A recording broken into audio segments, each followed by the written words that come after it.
Good evening and welcome to tonight's City Council meeting for Monday, July 13th, our only meeting in July. I would first await a motion to leave the non-public session and to seal the minutes of that non-public session. So moved. All in favor? Second. Aye. Aye. Wait, was there not a second before that? There were two. Oh, there was there were two two so first. moves.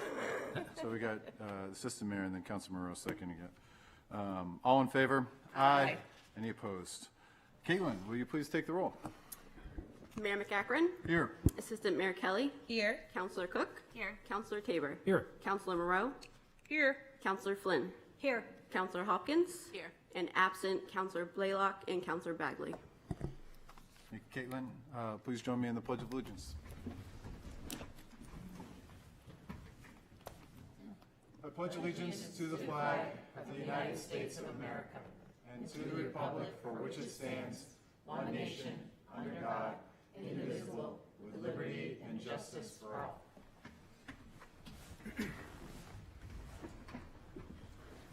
We have the June 22nd meeting minutes up for acceptance. Your Honor, I move to accept and approve the minutes of the June 22nd, 2026 City Council meeting. Second. Any discussion? All in favor? Aye. Any opposed? Next, we have recognitions of Parks and Recreation Months. On behalf of the City of Portsmouth, I am pleased to recognize July as Parks and Recreation Month. Since 1985, communities across the nation have set aside this month to celebrate the parks, trails, and recreation programs that build stronger, healthier communities. This year's national theme, The Power Of, celebrates how parks and recreation connect us, foster play, build community, reconnect us with nature, and support health and well-being. From the rail trail and the skateboard park to the South Mill Playground recreation area and the walking trails around both Pierce Island and Community Campus, it is easy to get outside and enjoy parks and recreation in Portsmouth. This spring, the Rec Department launched an interactive parks and fields map, which residents can find on the city's website. This year's theme carries particular meaning. After June's storm caused significant damage to Haven Park, our public works crews worked quickly to clear debris and restore safe access. Our urban forestry staff are now considering the best way to replant and renew the park for years to come. It is a reminder of how much care and effort goes into the parks we all enjoy. I want to thank everyone who cares for our parks and leads our recreation programs, especially the Recreation Board and staff. Your work helps make Portsmouth a more connective, active, and welcoming city. I encourage all residents to get outside this July, visit a park or join a program, especially one you haven't tried yet, and celebrate all that parks and recreation bring to our community. And on a personal note, I started on the rec board in my first term as a council. The care and dedication that the folks bring in to that, it's hard to put into words how much that makes our community stronger. And then, getting certainly you don't notice it as you grow up. The work that goes into making recreation a part of your life. You certainly notice it when you have a couple of kids that are taking part, and just the staff and all the work on the rec board that goes in to making sure that kids of all ages and backgrounds have the opportunity to be outside, to learn what it is to be on a team or simply to enjoy nature. Young and old with the senior center, it's truly remarkable, and I see that we have both Tim Bailey representing our recreation staff here this evening, one of the best, and Rich Duddy, the chair of the rec board, being able to be here tonight. I want to thank you guys both personally, not even just for being here tonight for this recognition, but every day on behalf of Portsmouth, making it a little bit better for not only our citizens today, but making the investments and the planning for our citizens of the future. So thank you both very, very much.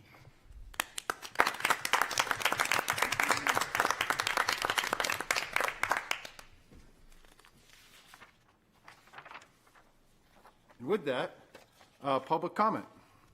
So we have first up Beth Marginson on notice.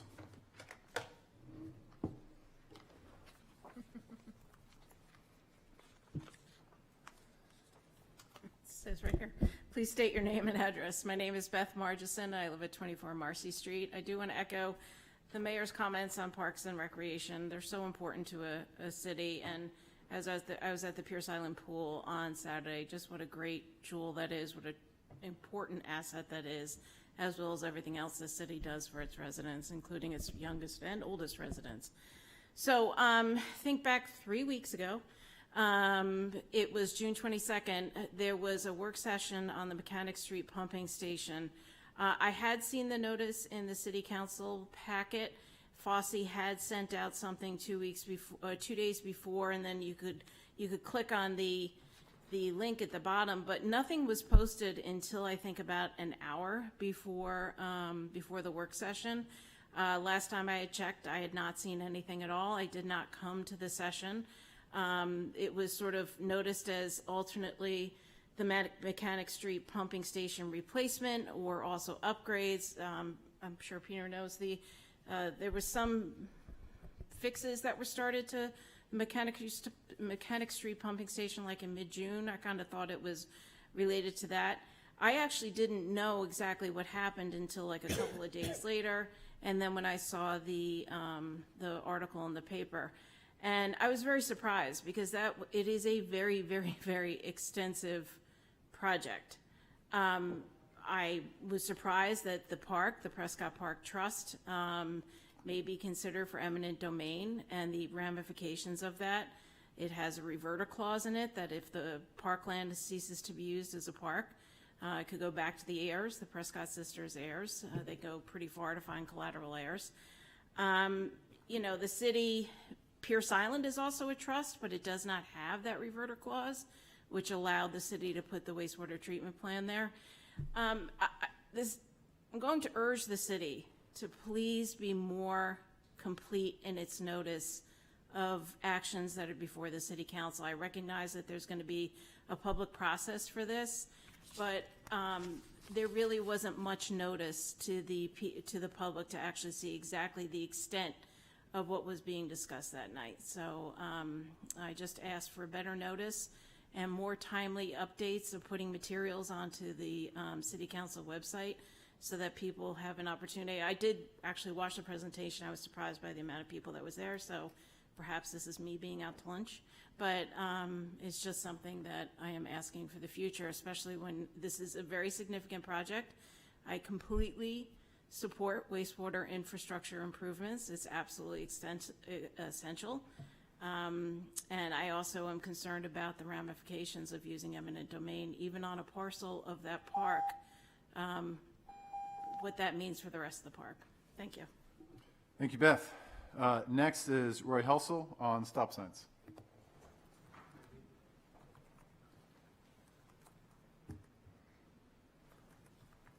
Evening, Roy Helsel, Middle Way, where I live. I'm talking about Hodgson Way and Gate Street. There's 3 stop signs there, one on Gate Street, 2 on Hodgson's Way.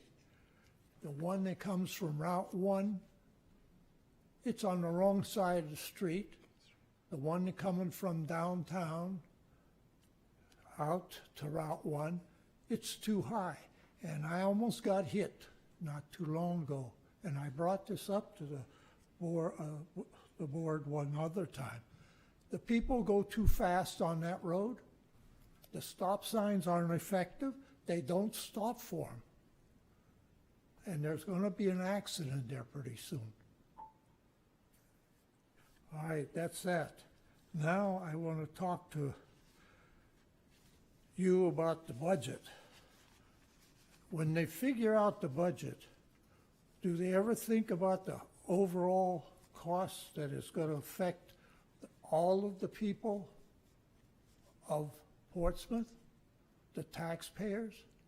Because it seems like they do a lot of zoning changes and allowing the build, the construction people and the contractors, and they move them for them.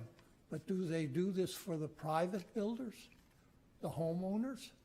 And you should think about the taxes about the effects of all of the people, not, because it doesn't affect big business and the contractors. That's all. Thank you, Roy. Next up is Eric Anderson.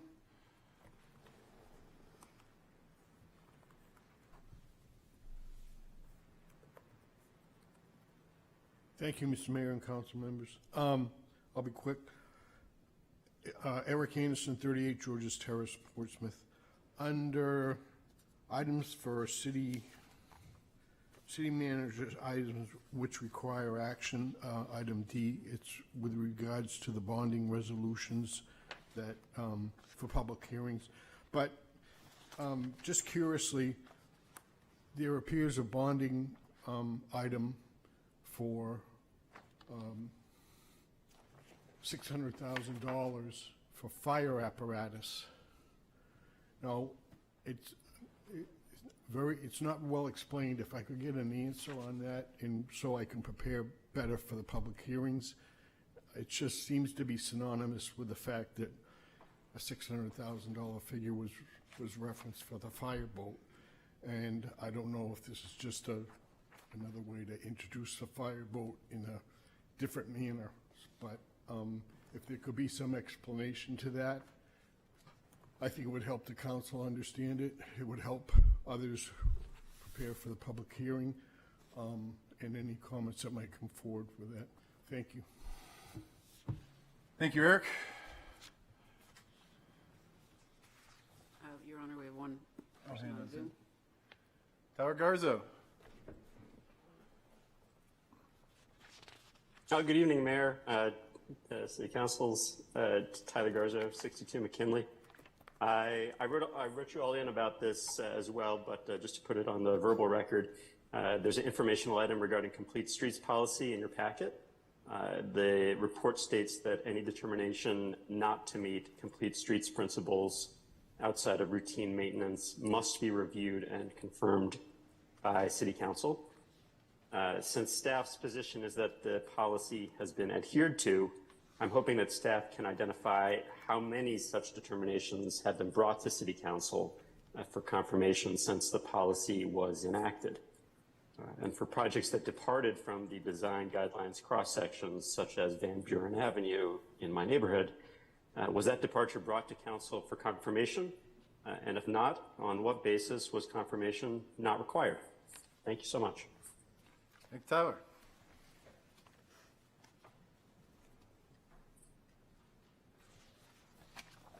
Seeing no one else signed up in the room for public comment, we will.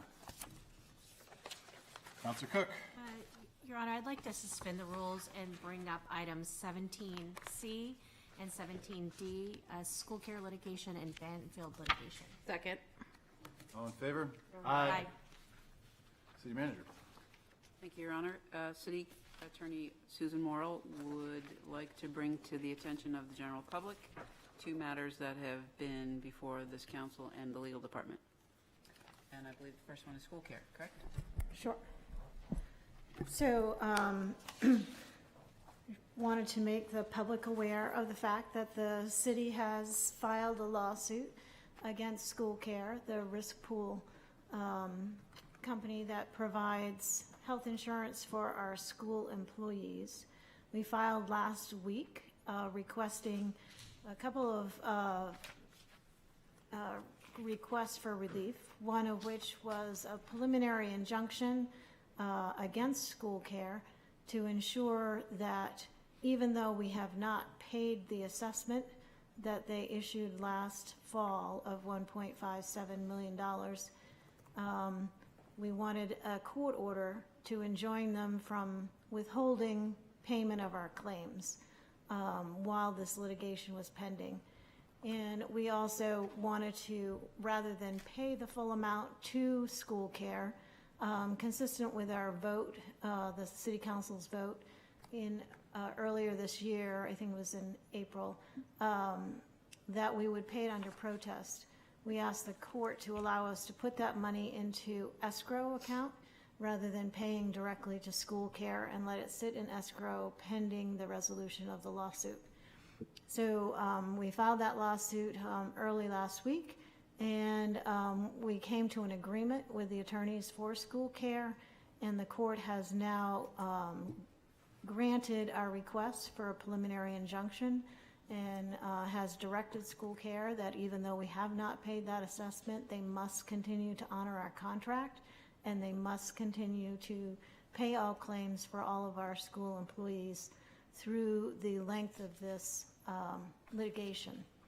Another component of that is that our litigation, our lawsuit, will be stayed, meaning we won't progress through discovery or any court hearings while the Dover lawsuit that is a mirror of this is pending in Stratford County Superior Court. And so essentially that lawsuit will go to conclusion prior to our litigating any of our claims in Rockingham County Superior Court. And the court agreed to the stay as well as the injunction. So those are the highlights of that litigation that was filed. Any questions of the council? Thank you. Okay. Attorney Moreau? So the other matter is the Banfield Road litigation. I think it was 2023. They filed lawsuit against the city seeking damages for environmental claims for the property at 375 Banfield Road, claiming that in the late 60s and 70s that the city had dumped toxic materials on their property, causing environmental damages that were present today. We've gone through a number of litigation processes, including a motion to dismiss that was partially granted, and then some discovery with depositions, and now we had filed a motion for summary judgment. Prior to the hearing on the motion for summary judgment, the plaintiff agreed to resolve this matter and dismiss all claims against the city.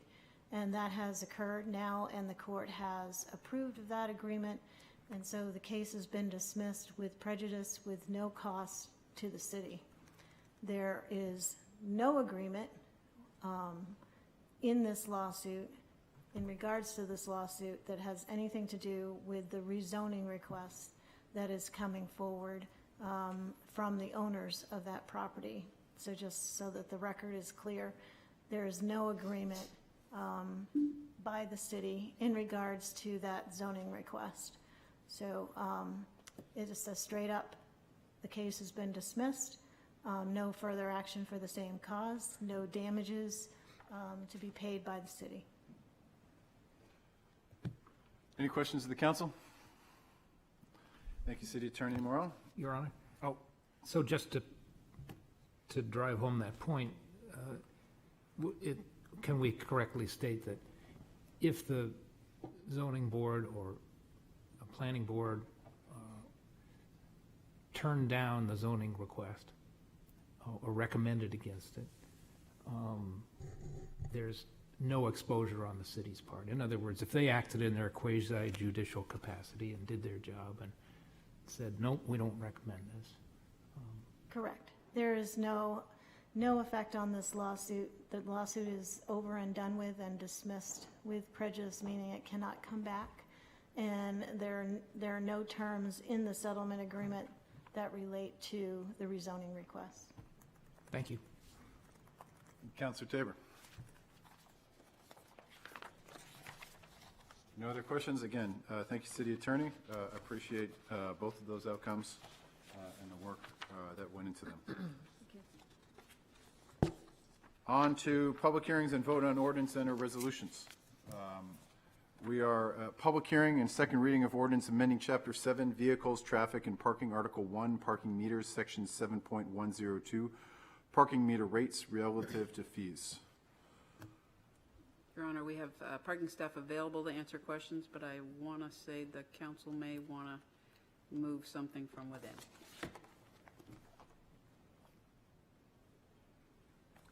Shall we make the motion then? Well, we have to have a public hearing. Public hearing. Okay.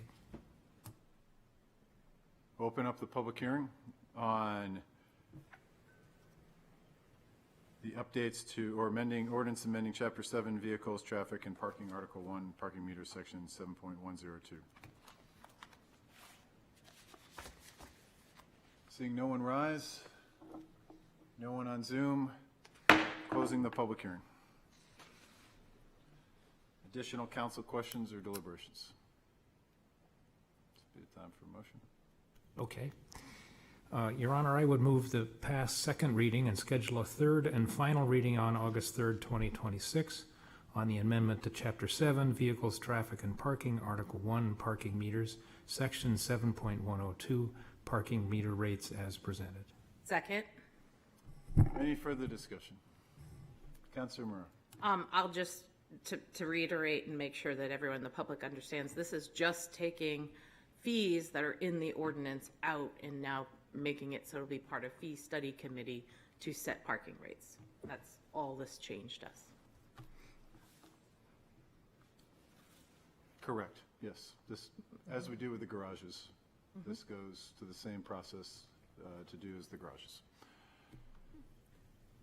Yes, and under that section of our ordinances, not just the fee study committee, but the council can at any time set a fee.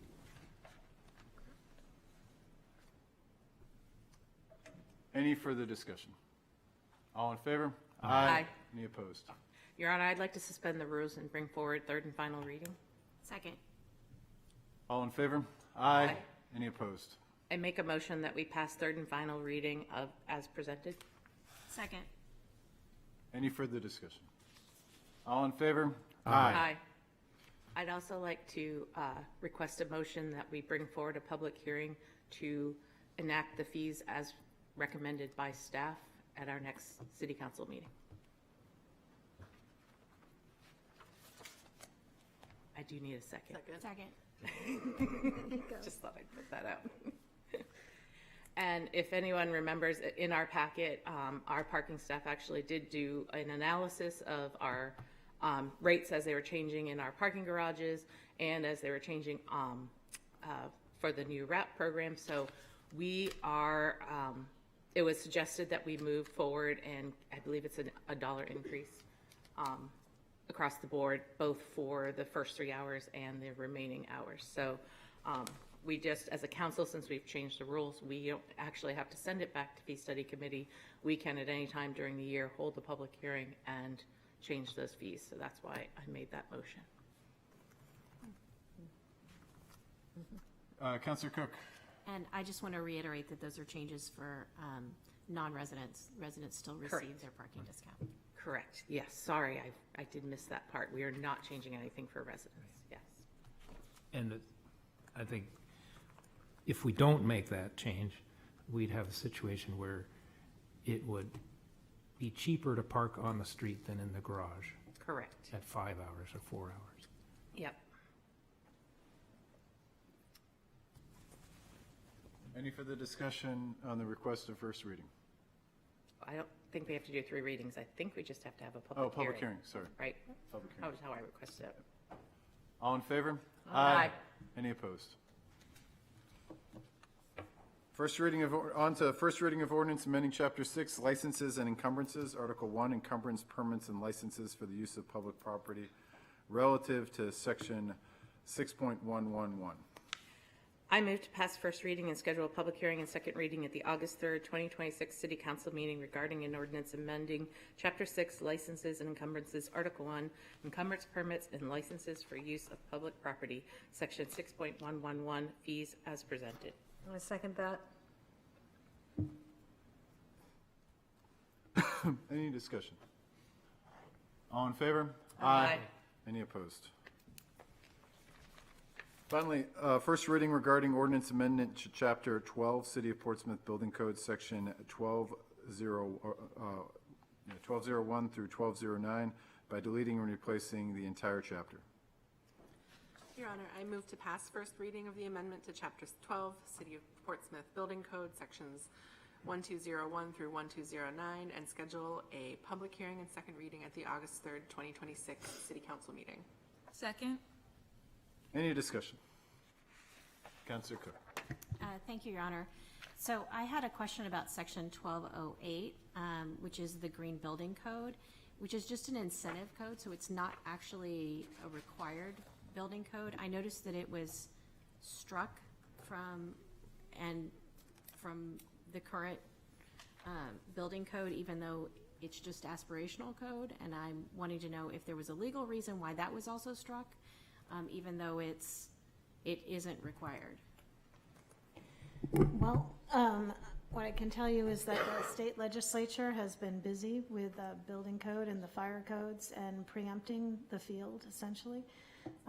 So any amendments that are different in any way from the state code have to be approved through the state board. So I think our first pass on this was to simply bring us into alignment with the state building code, and other additions or amendments could be considered later, but they'll have to go through a lengthy process of approval through the board, the State Board of Review, any amendments that are different from the state building code. Councillor Cook. Thank you, Your Honor. So this section was not actually required code at all. It was just a holdover area to provide us with the opportunity to provide aspirational opportunities for builders later to apply green building standards, and therefore get things like reductions in their cost for doing so, reductions in their building fee cost. So I'm wondering, where can we put it that is not in the building code then? Because I don't see how it conflicts with abiding by the state building code requirements. It may be that it came out because we were trying to make a clean sweep without considering that in particular, but we can certainly look at that section and see where it could be replaced. Thank you.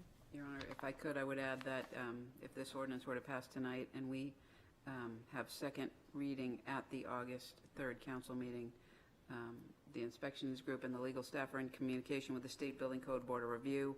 They will put our draft ordinance on their agenda for August 12th, so we can move things along in an expeditious fashion, and then we could take up third reading on August 17th. So we would have a building code in place, and then we would simultaneously look to find out how to re-include that section. Okay. Thank you. Any further discussion?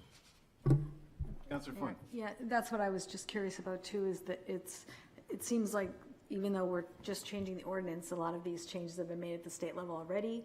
So when a resident comes to look at, this was a very explicit, detailed document. Now, if someone's doing a project, is there something that the city, the Planning and Sustainability Department has got available to residents, so it's somewhere on the website or transparent, where this could be added to it, 1208? I'm not sure I understand the question exactly, but the state building code is available on their on the state building code website. I assume it's probably also on our inspections department website. Right. That's really what the question was. Okay, that's great. Good. Any further discussion? All in favor? Aye. Any opposed? On to the city manager's actions item, or items which require action. Thank you, Your Honor. I have 4 tonight. The first one is a request for first reading at the August 3rd City Council meeting for the annual omnibus ordinance, which amends Chapter 7, Vehicles, Traffic, and Parking. And as you will recall, we do this every year, and we take the changes that have been made throughout the 12-month period through the Parking and Traffic Safety Committee and bring them to fruition. Typically, it happens in the summertime as cadence. And the current ordinance authorized the Parking and Traffic Safety Committee to recommend temporary parking and traffic regulations to the council for its approval in the form of the monthly meeting minutes. So the ones that we are bringing forth for first reading next meeting would relate and are in the packet. There are several of them. So looking to move to schedule first reading on August 3rd. Your Honor, I move to schedule first reading of the annual omnibus ordinance amending Chapter 7, Vehicles, Traffic, and Parking, Article 3, Traffic Ordinance, Section 7.326, Limited Parking, 15 minutes, Section 7.330A, No Parking, and Article 6, Loading Zones, section 7.601, limited hours loading zones, at the August 3rd, 2026 City Council meeting. Second? Any discussion? All in favor? Aye. Any opposed? Thank you. Speaking of parking and traffic safety, we have next up an item that was pulled out from a previous set of minutes so that we could share with the council and approve as a separate matter. And my colleague Eric Eby will come on up and give a brief presentation as to the understanding and discretion of Fleet Street from the area of Congress to Hanover. Welcome, Eric. Does everybody have hard copies We of the do. presentation? Okay. You can follow along. I did cut this down to 7 slides. I'll try to get through this quickly. For anybody who's not aware, I'm Eric Eby, traffic engineer for the city. And this project is the Fleet Street reconstruction, section 1. And you've seen the construction out there on Congress Street, which is part of it this past winter. It's on hold right now for the summer, but we want to pick it up and finish it in the fall. And part of that is Fleet Street between Congress and Hanover. So with the street being completely torn up to separate sewer and replace utilities, this is a chance for us to make improvements to the streetscape, the travel lanes, sidewalks, trees, parking. So we've, this is going back as far as next slide, please. So this is a slide showing the area, and we're looking at just the section between Congress and Hanover tonight. We're trying to get some final recommendation approval on the traffic flow on that section, Fleet Street Section 1. And the next slide. So this has gone back several years where we brought in, we did a web survey to get public feedback as well as business owners' feedback on what they would like to see on this section of Fleet Street. And the results of that survey, which was conducted in November 21, January 22, was that people would like to see a one-way flow on Fleet Street going from Congress to Hanover, because what one-way flow will allow us to do is to widen the sidewalks, get better street amenities, trees, benches. We would also still be able to keep parking, but it would also allow for emergency services to get from Court Street Fire Station up to Hanover Street across town, even if we maintain the one-way flow from Congress to Hanover. It came before the Parking Traffic Safety Committee at their meeting in January of 2023, and we presented several recommendations to them with different alternatives. One was keeping it as is, the two-way flow and the existing narrow sidewalks. The other one was one-way flow to Hanover, but getting rid of on-street parking, which would allow for even wider sidewalks. And the third option was to keep the on-street parking, but still widen sidewalks where possible. And at that January 2023 meeting, the committee put any decision on hold.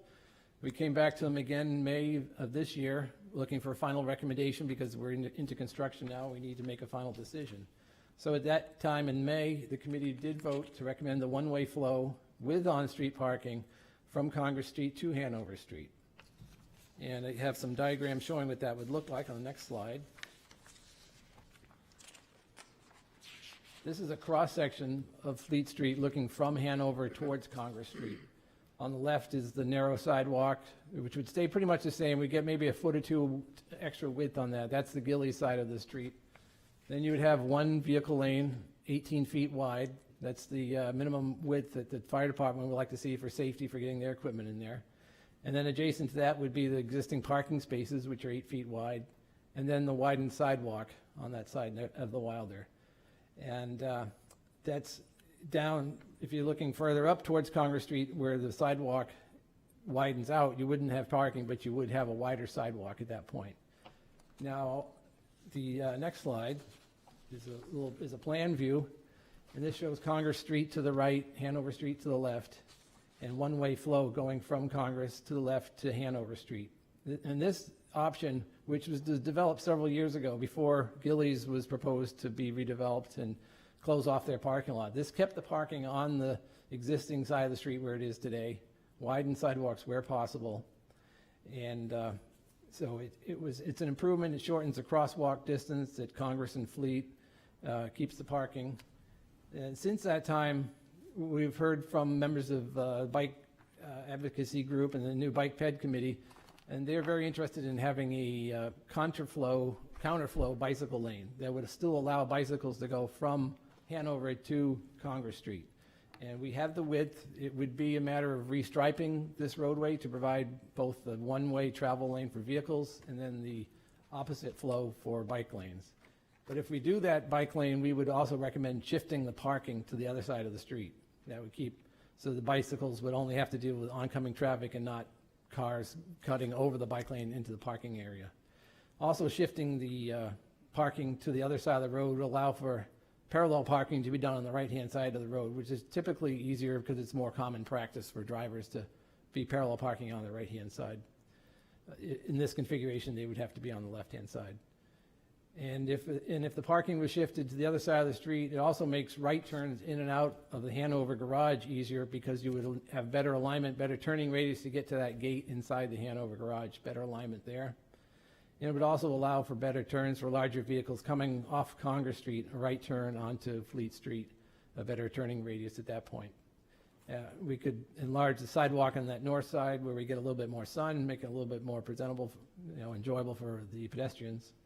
And we would be able to keep the same number of parking spaces now that Gillies would be having a sidewalk in front of their site. So we have going from 8 existing spaces, this plan shows 7, but we would continue to keep 7 or 8 spaces on the other side of the street. And as part of this plan, we are upgrading the traffic signal at Congress and Fleet. The new signal is able to accommodate the bike lane if we go that route. They have a special bicycle head and on the signal, and the rest of it would be done in striping. So we're not looking for approval on the bike lane tonight, but that is an option that could be done without any major modifications to this design. So thank you. So where the project stands now, the PTS committee recommended that option for one-way flow from Congress to Hanover at their May meeting. We're here tonight for final decision from City Council so that we can make the final construction measures this fall. The current project is on hold until after Labor Day, and so that we can get out there, leave the summer to the heavier traffic and pedestrians, and then we can get back at it this fall. We've replaced the signal. We're in the process of doing that. The base is in there. The rest of the equipment will be coming in. But that's not, if we stay two-way or go one-way, that doesn't affect the signal, just the amount of heads that are on it. And looking to find that up this fall. And I think I'd take any questions, but looking to get it all done and get, then section 2 would be the other section of Fleet Street. So whatever decision is made on this section of Fleet Street does not affect the section between Court Street and Congress Street. That would remain two-way at this time. In the future, we could address that and look at one-way flow on that section as well. There were alternatives presented for that section, but no decision on that part is needed because we're not under construction on that part yet. So that is the slides. Any questions? I'd be glad to answer. Councilor Moreau. So you said you're going to move the parking to the north side of the street. Are you also changing which sidewalk gets widened as well, or are you not changing? Because I know you're putting parking in the wider sidewalk on the same side, so I'm wondering if that's going to stay. That is the thought. If the parking shifts to that north side, then that north side sidewalk could widen out some. And if it stays on the original plan, then that sidewalk as shown, the wider one next to the Franklin block, would be built.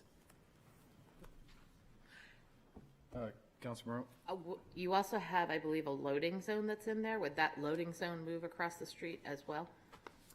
The one that's up next to the Franklin block? Yep. Yes, that's not really a loading zone. It's a striped area. It looks like one on the plan. Yes, well, it's used as a loading zone, but it's really not wide enough. It's just a little bit of extra space today, but that loading zone would not be there in the future. I think they would use parking spaces further up, keep them out of, because if you're going to be loading there, you're going to be blocking the entire street with the narrowing. Councilor Cook. Thank you, Your Honor. How would shifting the parking impact the tree cover? One of the things I really liked about this plan was the addition of trees on this street. Yeah, I don't think it would shift. I don't know if, Dave, you might have any answers on that. Dave DeFosis, construction project manager, could maybe speak to these construction items a little bit more than I can. But because there is some utilities that are involved, and the width of the sidewalk will determine how many trees we can put out there. Good evening, members of the council. Largely, the shifting of the parking is not going to affect whether we can put trees in or not. In reality, there's probably only a couple of spots on Fleet Street that could actually accept a tree or not, depending on, because of the utility infrastructure that's going in under the ground to support the underground power, which is part of the project. That and the literal size of the spot that a tree is needed, so that we can actually have a tree that survives in a downtown environment, needs to be of a certain size. So depending upon how the final configuration is, generally speaking though, almost certainly the spots that are going to be able to have trees will be either right at the Congress Street end or right at the Hanover Street end, or both, but probably not in the middle, if that makes sense. Thank you. Councilor Cook? And just to follow on, is there a preference on the other side of Fleet about two-way, one-way? I know you said that can be determined later, but kind of impacts, I feel like impacts the decision-making if you're going to end up splitting it so it's one way each way, or if it's going to be one way all the way across, or if you're going to have two-way traffic still, and because it impacts traffic flow this is really my kind of question. It impacts the way that we address Congress Street. There wasn't really a clear consensus on the other side of Congress Street for whether one-way or two-way was really desired. One of the kind of the feel of Fleet Street is the side from Congress to Hanover is narrower. So in particular, on this block, in this block only, it really is, do we want parking spaces, or do we want a one-way street? We can't have a two-way street and parking. We cannot have the sidewalks being the width that they are. They're not compliant. The moment that we touch the sidewalks and do anything with them, we have to make them compliant. And we either are going to lose the two-way or we're going to lose the parking. That's really the choice. On the other side, we don't have that issue per se. The street is wide enough to support parking and two-way. If we wanted to widen the sidewalks, then we would have to make a choice. But the sidewalks are compliant with, or can be made compliant with, without impacting the two-way, one-way decision. Thank you. Councilor Tabor? I'm all for putting the pedestrian sidewalks as the top priority versus 2 lanes. It's a pedestrian downtown, and it should be a pedestrian-friendly downtown. If we put the bike lane in, could we still widen the sidewalk on Gillies, or would we have to widen it less? Those are really narrow. The bike lane will not, we can create compliant sidewalks on both sides of the street, which meets our modern DPW standard of, we like to get about 7 feet of sidewalk on each side. We can build both of those on both sides and still have the bike lane. It barely fits, but it does fit. Thanks. Your Honor, if I could just clarify that this will require an ordinance change to be enacted. So if the council were supportive of this initiative, we would come back August 3rd with first reading to amend Chapter 7 to allow for this change, just to make that clear. Sorry. We would have a ordinance change to change the two-way street? Or To the way that Eric and Dave are recommending. So we would have a public hearing. We would Okay. have the opportunity to hear from folks. Okay, because that was one of my, I guess, concerns, just looking back through the timeline of this. Web survey in 2021 and 2022 was quite a while ago. And I would say that nobody outside of this room, and it's sparsely populated at this moment, because it's beautiful out, or at least I think it is still, is going to remember that we made this vote. So if we have a public hearing on this to change it, that would be helpful. I guess a couple of questions on when we touch a sidewalk, what authority, I guess, is, and I'm not disagreeing with it at this moment, but what authority makes us change the sidewalk to compliance? Is that our own rules that we have, or what, can we walk through what's the governing authority that makes us change a sidewalk once we? There's rules generated by the Americans with Disability Act. Got it. That you can have narrow sections of sidewalk for limited amounts of time, as linearly you're traveling down the sidewalk. But for a sidewalk to be considered compliant, it has to be maintainable. So right now, we're using, snow blowers and other equipment to keep the sidewalk clear. So there's the width issue mostly. There's also grade issues that have to do with, like up by Newbury's building, the Newbury building's high. So there's a bunch of adjustments that need to be made. But mostly it's ADA issues. Okay, very helpful. Second question on the bike lane, when we're thinking about moving that, there's no way that it fits with the, I guess like the parking is, as it's configured now, is in front of the stores. The idea, putting it on the other side of the street, while there is a office building there and, more development coming, but it seems like it would be easier to keep the parking. There's no way to keep the bike lane in the area from a, you said from a space, or like what's the concern there, that cars would be pulling in? Yeah, the concern is that if you had parked cars on one side and vehicles moving in the travel lane, the bicycle would be going between both of those. And it can be done, it's just not ideal. Because you have the vehicles who are traveling and then looking to go into a parking spot, now they're crossing over that bike lane to get into the parallel parking spot. Whereas if the parallel parking was on the other side, they're not conflicted with the bicycle lane at all. They're just pulling into their parking space, and bicycles are, traveling unobstructed, not having to worry about car doors opening or vehicles coming across the bike lane to get into a parking space. But it can be done either way. But I'm trying to conceptualize this. So could it's a bike, so is it possible just to have the bike on the other side of the cars there? Like instead, have parking cars and then the bike lane on the opposite side of the traffic? Is that legal to do, to avoid that problem? You want to keep the bikes on the right-hand side of the road. Do we have to, I guess, is the question. Yes, because then when you get down to Congress Street, you'd have to flip over to the other side of the intersection. So, yeah, you want to keep the bikes on the normal side of the road, on the right-hand side. Yeah, okay. And well, if I could just add one thing, the question about the bike lane fitting. So the proposal is an 18-foot wide lane, and if it was a bike lane, that would be a 12-foot lane and a 6-foot bike lane. So it's the same width overall, just restriped differently. Okay. Councilor Hopkins?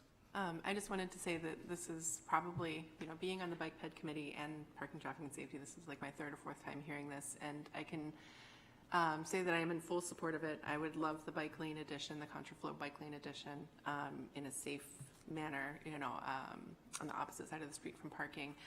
And this has gone through a lot of smart people, and it's gone through a lot of advocates as well. And when I think about Fleet Street, I think they're like two different streets. The ones that go to Hanover, and then it really is more of a two-way flow. If you were on Congress taking a left going down, towards Court Street, it's just a different animal. And I agree with Councilor Tabor that, this is a pedestrian core. And if we want to encourage more multimodal transit, I would strongly encourage the bike lane be included in this design. And I'm thankful to the city engineers who have left the space, left the door open, so to speak, for that. So I think this is a great design, and I do. Every time I've heard it, I support it. So I do again. Councilor Hopkins. Councilor Morrow? I was just reminded of another question listening to Councilor Hopkins. If bicyclists are going towards Congress Street and they want to go straight down Fleet Street, there won't be a signal there anymore for them to do that, right? Or how does that work? There would be a bicycle signal head, would be a new Okay. one. It will have a bicycle on the signal head, so they know it's just for them. Okay, thank you. So the motion we have here is to pass this, so what should the motion be if it's to schedule first reading? Oh, Eric? I just want to point out about changing in the ordinance to be a one-way street, it would also require that it specifically calls out that bikes are allowed to go opposite traffic, because bicycles are considered part of the traffic, so they would have to be in the ordinance as well to allow them to go the opposite way. Got it. Do you want two separate motions, perhaps the one that's recommended in your agenda, and then you can make a second motion to bring forward for first reading the appropriate ordinance change? So, Well, I guess, do we need, I guess, like, from like, wouldn't it, changing the ordinance, wouldn't that be the change? Yes. So could we just schedule the public hearing on that? Like, do we have to approve the parking and traffic, like, what is approving the parking and traffic safety committee recommendation to change traffic flow if we then don't change the ordinance? Like, wouldn't it just be cleaner to have schedule the public hearing to change that's the active? Yeah, I think you're right, yes. Okay. So we'll schedule Second first thought, reading? so the motion would be to have a first reading of an ordinance change that reflects the Okay. change to a one-way street With bicycles. with a opposite. bicycle. with what, the I bicycle? guess I have a question, because I think perhaps the recommendation, accepting the recommendation is that this was pulled out from the parking, traffic, and safety minutes. And so it wasn't auto-approved with last month's, or whenever parking, traffic, and safety came forward, we pulled out these items to have discussion. So I think if we're looking to tidy things up, it does have its own little moment of, yes, we approve it because it was approved. It could have just been blanket approved in the prior PTS minutes. Acceptance of minutes, right? Yeah, so we accepted the minutes that this used to live in, but we said, hold on, we want to report back before we accept this. So that might tidy up the PTS minute acceptance, and then the ordinance might be a different thing. Well, we don't have to, we approve the action minutes in the omnibus to do the thing that we're, like, to be able to put them into effect so that they happen faster versus, from a safety perspective. This, I don't know, we're not going, I guess, like, we're not going, like, something could come up in the public hearing and we decide that there's more information from other experts that come in and speak at the public hearing that weren't engaged before, and we would vote it down, if, again, a hypothetical. And so I don't know in terms of approving we could approve it, but it's not going to go into effect until the ordinance change here. Yeah, Joe. Councilor Murrow? Oh, there's people on the side. I was just saying, Your Honor, that my understanding is, from what Councilor Hartman's saying, this isn't in the omnibus, it was in action sheets of a meeting that we pulled out, so. I think I got it. What about per the recommendation of parking and traffic safety? Sadie. Someone would move to schedule Sounds first great. reading. Yeah, that's what I was just gonna say. Sorry. It's okay. Teamwork. I had to wait that motion per the recommendation of the Parking and Traffic Safety Committee, schedule first reading to change Fleet Street to one-way inclusive of counter traffic bicycle lane. For August moved. 3rd. Second. August 3rd. Well, that's you gotta make. It was an amendment to Oh, the yeah. motion that was already on the table. Oh, can I just, Right. so moved? Yes, so moved and second. Yeah. Okay. Okay. So, all right. Thank you, Eric and Dave. We got there. And we will have, all in favor? Aye. Any opposed? So August 3rd, first reading, August 17th, or that's second, still on track for the fall construction, right? Am I getting, Sounds good. all right. Need a vote? Drain, They did vote. They did we vote. vote. Yeah, that. it was unanimous. Okay. Sorry, we're on item C, Drain line. the third of 4 items, Your Honor. Back in May 2026, the Planning Board voted to grant Double MC LLC site plan approval for the reuse and expansion of the existing structure at 134 Pleasant Street, along with the construction of a new structure for residential and commercial uses with associated site improvements. The Planning Board also granted a conditional use permit for a proposed drain line to cross the city-owned Parrot Ave parking lot in order to connect to existing city drainage infrastructure within Parrot Ave. This drain line was located across the Parrot Ave parking lot at the recommendation of the Department of Public Works as the most efficient way to tie drainage from this project into city infrastructure. No drainage infrastructure currently exists within the adjacent portion of Pleasant Street. In order for the property owner to construct this new drainage within the parking lot, a license from the city is required. The Planning Board further recommended that the council agree to grant this license only if the property owner is obliged to repair, remove, alter, or relocate the drainage infrastructure at its sole expense upon request of the city. The enclosed license has been reviewed by the legal department and is attached here, and we need your approval.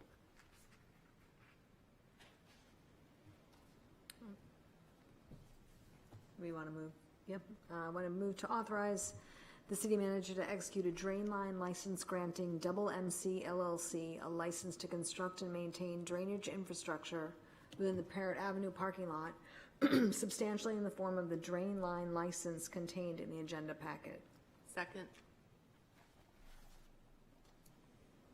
Any discussion? Councilor Moreau? I'd just like to point out that I did ask them regarding during construction, putting this in. For one, this is actually going to help and save us money because they're actually doing the sewer separation project by doing this, because they're also creating a separate sewer line and drainage line. But they think they can have very minimal effect on parking spots because they will be able to do it in a matter of a couple of days, and it will be segregated to exactly where that drain line is going in.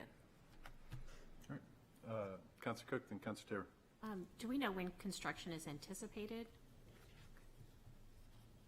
We do not. No, I shook my head, no, sorry. I didn't verbalize it. No, we do not. It could be a couple of years. Councilor Taylor. This is one of those highly prized pieces of municipal property in the center of town. If we were ever to need a building on that for some purpose, is it still practical to have a sewer underneath it? I think that's why we have the provision that if we need it to be removed, they will do it at their expense. Okay. Any other discussion? All in favor? Aye. Aye. Any opposed? Last item under my name, Your Honor, is a request to hold public hearings at the August 3rd, 2026 council meeting for projects identified to begin in FY27, which need bonding, authority, and resolutions. And we break those out into 5 separate resolutions. One totaling $6.5 million for school projects specifically. One totaling $6.485 million for various city projects. One standalone resolution for the proposed fireboat for $600,000. $4.9 million for water uses and $3.1 million for sewer uses. And at the time of the public hearing, Nathan and all relevant staff will be on hand to answer questions, as these were presented as part of the most recent CIP process. Your Honor, I move to authorize the city manager to bring back for public hearings and adoption the various proposed CIP projects to be bonded as presented for the August 3rd, 2026 City Council meeting. Second.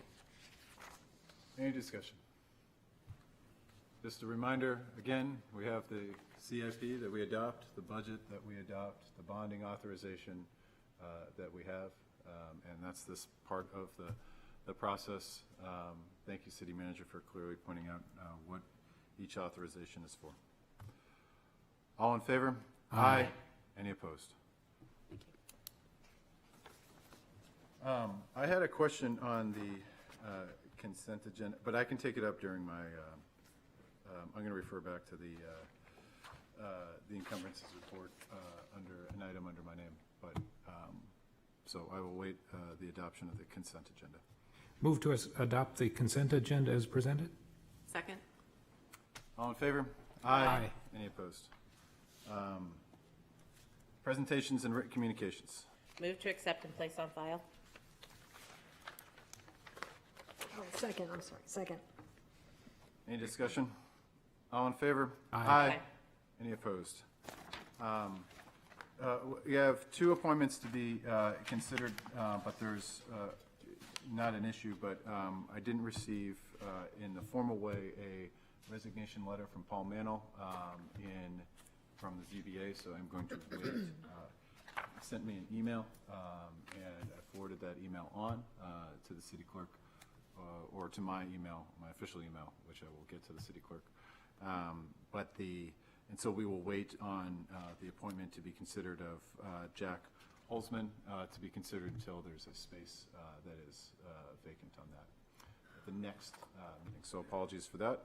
I'd also like you to consider, or please consider the reappointment of Stephen Buzzell to the Cemetery Committee, former head of the library, Great Portsmouth resident. And then the appointments to be voted. The appointment of Gary Dozier to the Police Commission effective August 1st, 2026 until the next municipal election of November 2027.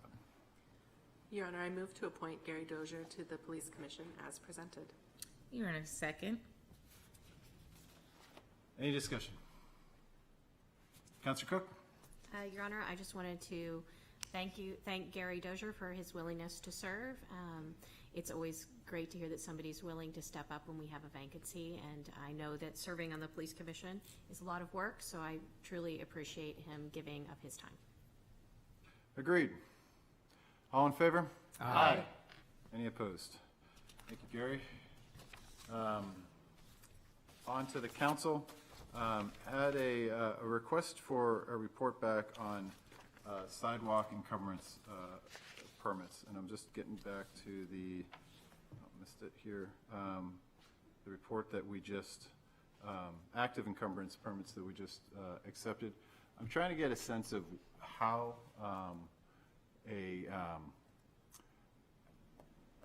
as it currently stands, after they go 90 days, that's when it is required of council approval. This comes from a specific incident where a business owner reached out to me in terms of the sidewalk being blocked.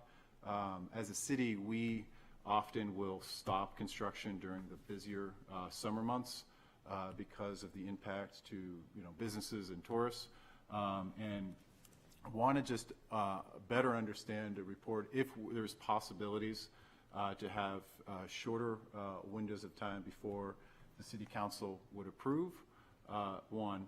Two, if there is timelines that we can impose or cost structures that could be I guess escalated if it's needed work in July, but it's going to block the access to a number of storefronts.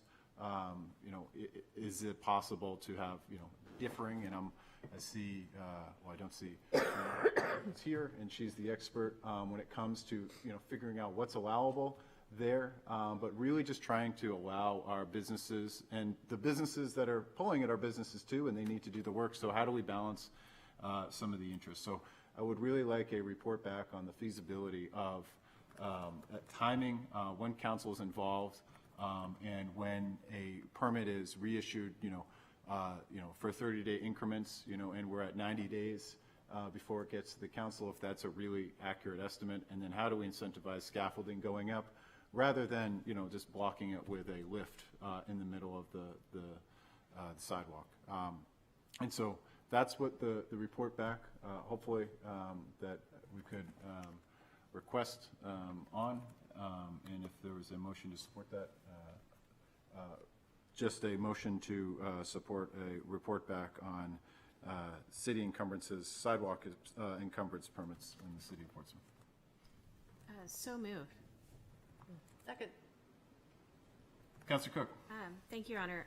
When we changed the encumbrance ordinance, one of the things that we wanted to make sure we did is we had the report back in the council packet, and we're trying that out now because this is a new process for us.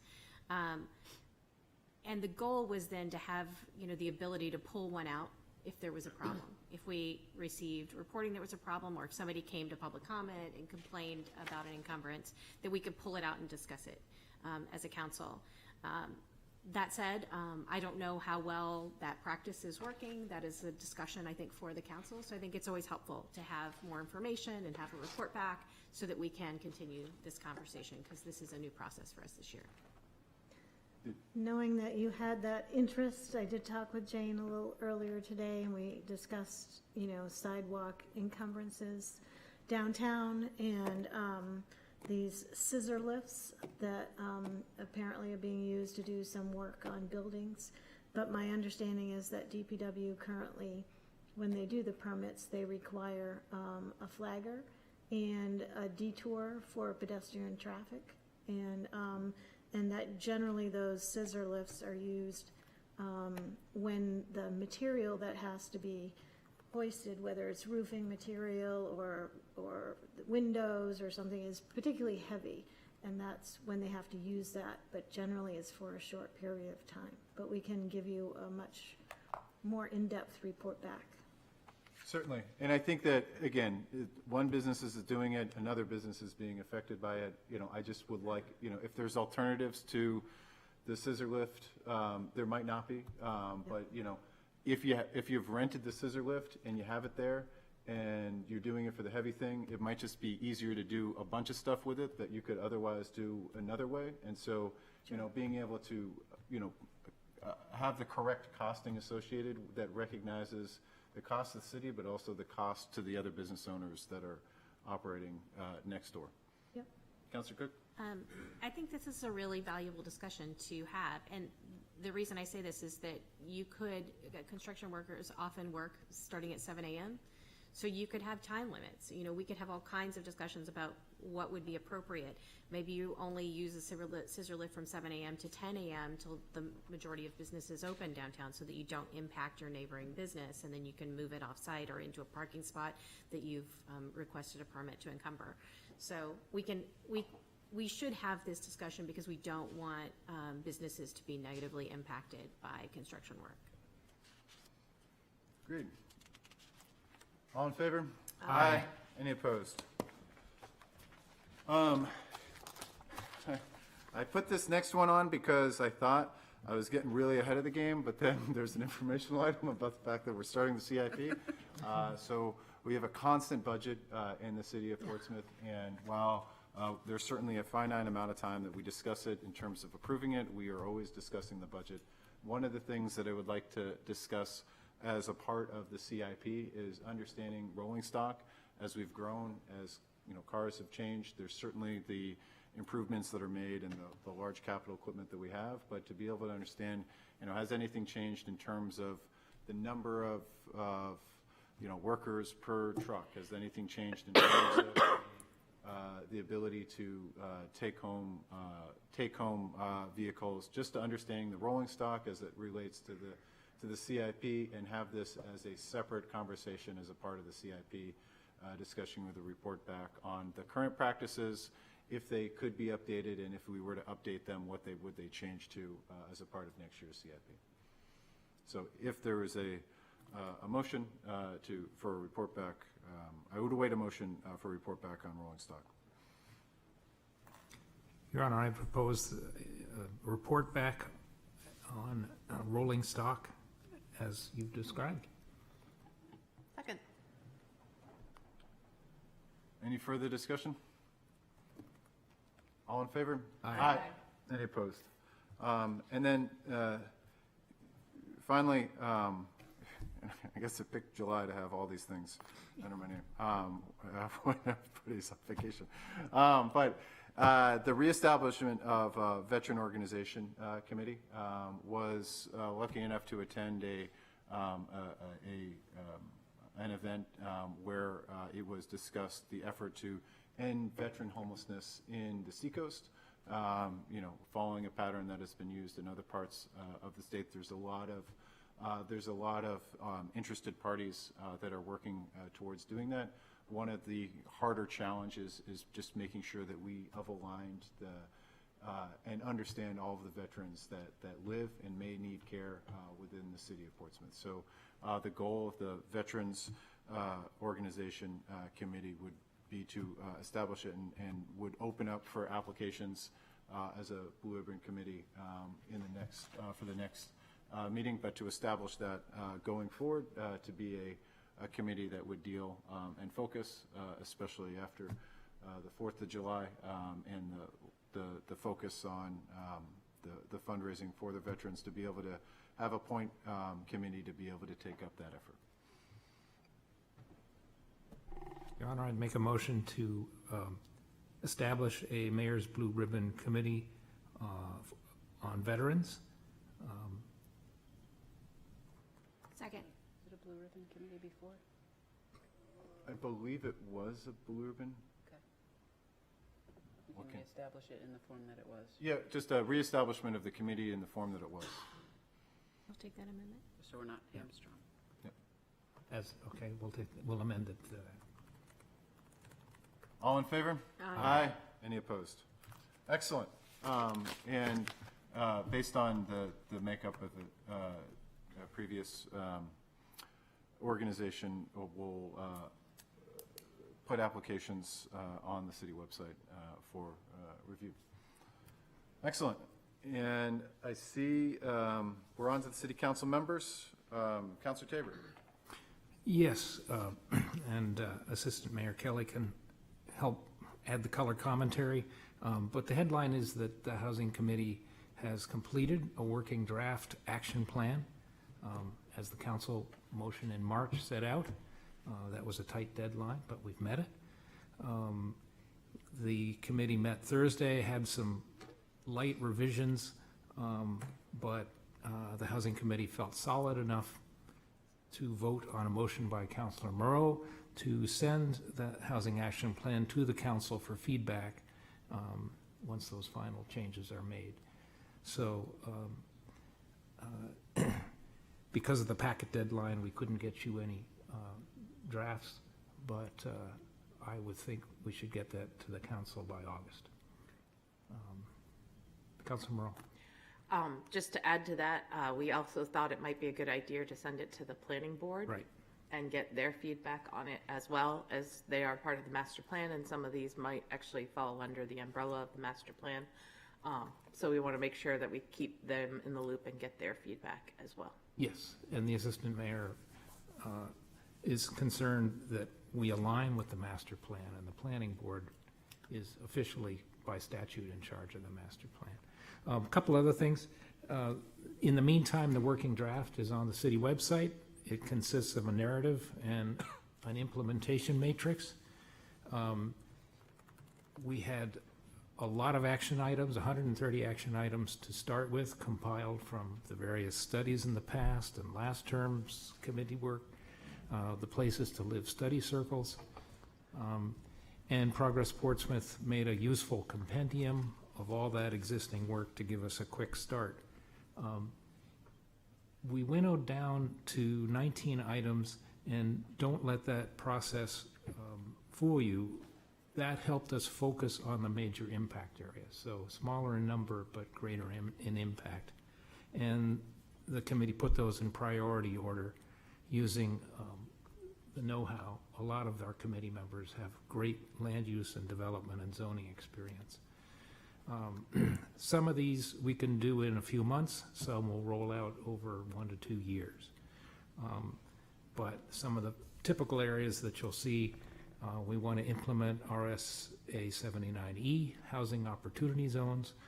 We want to overhaul our zoning to remove a lot of the no longer functional dimensional standards, loosen the restrictions on multi-unit conversions, fix our workforce housing ordinance, which doesn't have the right economic incentives, expand multi-family and cottage cluster zoning. Those are a few of those. As Councilor Moreau says, we want to refer this to the planning board so we can get their input. We want to give it to the council for review and input. And the motion we passed back in March requires 2 public hearings. So Assistant Mayor Kelly and I talked about that. We're not sure August is a good month for public hearings. Most people are not here. Much better when school's back in session. So I think we would recommend to the council that we do those public hearings in September. So that's the status. The work's done, and stay tuned for a look at the resulting product. Excellent. Assistant Mayor, any? I think you covered it quite well, Councilor Tabor. Excellent. Councillor Cook. Thank you, Your Honor. I have two items for the council this evening. The first one is around the Von Mall design. I would like to move to schedule a city council work session on the Von Mall design before the August 3rd, 2026 city council meeting. If I get a second, I'll explain my reasoning. Second. So next week, on the 22nd, there is a presentation on Von Mall being presented at the public library in the evening. The city has been working for some time to develop a plan for how we will kind of renew Von Mall after all of the sewer work that had to be done and the sewer separation work and all the utilities work that had to be done underground. So the city's done a fantastic job with that. But this process is coming forward really quickly because we have to put out an RFP very soon to make sure we get bidding to start the process to do the Von Mall redesign by spring. And you can ask, why is that process so urgent? Well, we want to make sure that we get out of the way of the businesses on Von Mall as soon as possible so that they can continue their regular operations. So we don't want to be there for a long period of time doing this work. However, what I found, because it is summer, not a lot of people will be at that meeting next Wednesday night. Me saying this tonight hopefully encourages some people to show up to that meeting next Wednesday night to learn about the planning for Von Mall. But I'm asking for a work session before the council meeting because I think that is often the best time to get more eyes on what is happening in the city. Because I don't want there to be questions down the road, what are you doing with Von Mall? Because right now in the city, when we had this discussion around Prescott Park several months ago, we have a plan in place for how we're going to implement changes to Prescott Park, and we had to make some modifications to change that. Well, Von Mall actually has a plan in place that's been in place for many years. There was a blue ribbon committee that operated for several years to come up with those plans. Frankly, there are actually two plans for Von Mall that the city has in place, and neither of those plans is the current plan that we're operating under. So we don't want there to be a lot of confusion in the public. I think as council, I don't definitely want confusion about what is going to happen at Von Mall, given all the planning that has been done over the many years. I think we want it to be really clear for the public what process we're moving forward with at this stage. So. Any discussion? Do we have anything else scheduled for August 3rd work session? We do not. And this would be the same presentation that is being delivered at the library? That is correct. Okay, so it's not additional other than staff coming in.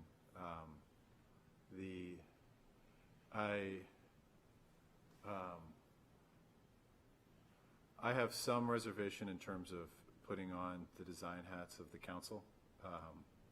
Every time I've done that, I've come up short of that, and want to be able to trust the staff. I guess I'd weigh that against the large amount of just lack of awareness until something actually happens, of no fault of city staff, but simply the fact that people are busy and don't really think to ask or check in what we're doing. One thing that would be really helpful, though, is has there been any effort made, certainly appreciate everybody's opinion from a public standpoint, but the businesses that are on Vaughn Street, has there been any effort made to notify them of the library meeting thus far? Dave may want to speak to that. Oh, Dave, yeah, he talks to everybody. I do know that folks, the affected businesses attended the last public input session, but I know Dave can add much more than I know.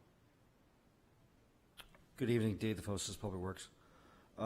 Specifically, not yet. What we typically do, what we did for the public input session when we had that last year, and we will do this again, we typically bring one of our portable message boards out and broadcast it at the end of Congress Street, so there's no way you can be in the Vaughan Mall and not see the sign.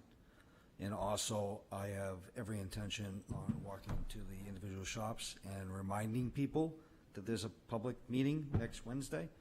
It's, largely to present the design that we came up with using the data that we acquired from the public input session, which happened last year. Okay. One last comment, if I may. Dave and Sean Clancy met with members of the Public Art Review Committee in the Vaughan Mall last week to go over the current plans as well. Yeah, we had about a 1 hour, maybe 45-minute meeting with Park on site, and just kind of went over the broad strokes. Councilor Cook was there as well, of what our intentions are, which are really, generally speaking, to create a canvas, to redo the Vaughan Mall, to get the hardscape complete, and then create a canvas that largely we see it as an area that we can have public art, and some of those pieces can be permanent art, some of it can be temporary art that artists can apply to put their art in the Vaughan Mall to make use of that space. Principally, we're designing it as a connector, of course, because it is, between the archway of the music hall and Port Walk Place. So, we've done our best to design something that's quite brightly lit and available for use that's going to be very adjustable in the future. One of my conditions to the landscape architect was, create a space that, one of my new sayings is the only thing constant in Portsmouth is change. So because the Vaughan Mall changes really daily, depending upon who's using what space for what, we want to create a space that's available for all uses. So the design that you would see at the work session is really a design that showcases that many different things are possible and will be possible. What Dave is also saying is that it would need to be something that is operates and is maintainable for the long haul by staff. Yes. Councilor Cook? Thank you, Dave. Thank you. I have no doubt that what the city's planning is reasonable, thoughtful. I've been through several of these discussions, and I've been at all the work sessions so far. So I just want to make sure that we don't hit a point where the public is not aware of what is coming down the road. And so if you would prefer us not to have a second work session, I'd be happy to put the item under my name and request a report back instead at the council meeting, just to make sure that the public is fully aware, that they go back and watch a recorded session on the 22nd so that we don't end up with questions. The reason I brought this forward is I had 2 people approach me and ask specifically what's happening with Vaughan Mall design professionals. They said, who's designing it? What's going on? Why don't we know anything about it? And they had missed all of the meetings so far. So I just don't want to end up in a situation that down the road there are questions about how we went through this process, that we didn't discuss it at the council before there were actions taken. Thank you, Councilor Cook, for the flexibility. Could it just be would we just want to have it as a presentation? That would be fine. Yes. At council. We could just have it as if we do the same presentation, maybe condense and we can ask questions on that and allow, and the presentation will be in the packet in advance, so people will be able to speak at public comment ahead of that if they didn't get a chance to come to the work session, and then we can, okay, that works out well. I would be perfectly fine with that. Right. That's, I just want to make sure the public's aware. That's my Absolutely. concern. So I will modify my motion to request a report back at the next city council meeting. Second. All in favor? Aye. Any opposed? Councilor Cook. Another item under your name. Yes, Your Honor. I am bringing forward a proposal to ask the planning board to consider the establishment of a heritage commission. And I'll make the motion first, then I'll explain it some more. I move to request the planning board review the potential establishment of a Heritage Commission and report back to the City Council by September 28th, 2026. Second for discussion. I'm raising this now because last month we had a joint Planning Board and Historic District Commission work session, and we discussed this item that came up and also updates that are coming up to the Historic District Commission's guidelines, as well as upcoming recommendations or any changes to the Middle Street Historic District. So we had several things on our plate to discuss, and Heritage Commission was one of the items that was raised, and I think it's something that we should ask the Planning Board to explore whether or not it would be appropriate for the City of Portsmouth. The reason I say that is that we have what a Heritage Commission really does with these changes that we're going to see happen with the Historic District Commission guidelines that are coming up. There'll be updates to those coming. There'll also be changes to the Middle Street Historic District potentially, because that goes back to the Planning Board. The Heritage Commission is responsible for education. That is a primary function of a Heritage Commission. Education around historic preservation, education around cultural resources that are a priority within a community. And I think that it would be appropriate at this stage, with changes coming and also with the master planning process coming, to do some education in the community around the important heritage that we have within our community. There have also been some very significant questions that have been raised by residents in the last year around heritage properties that are going away. For example, historic barn on Austin Street that really upset the neighborhood, that is slated for demolition without a secondary demolition review process. That just had to go through zoning for changes, and that's it.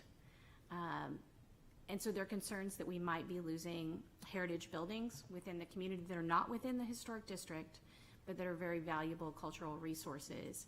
And a Heritage Commission could help make recommendations around the heritage of the community. I was thinking about what historical resources do we have in our community that are outside the historic district that we don't want to have them within historic district review. We don't want to have them within strict guidelines for preservation, but we don't want to lose those resources.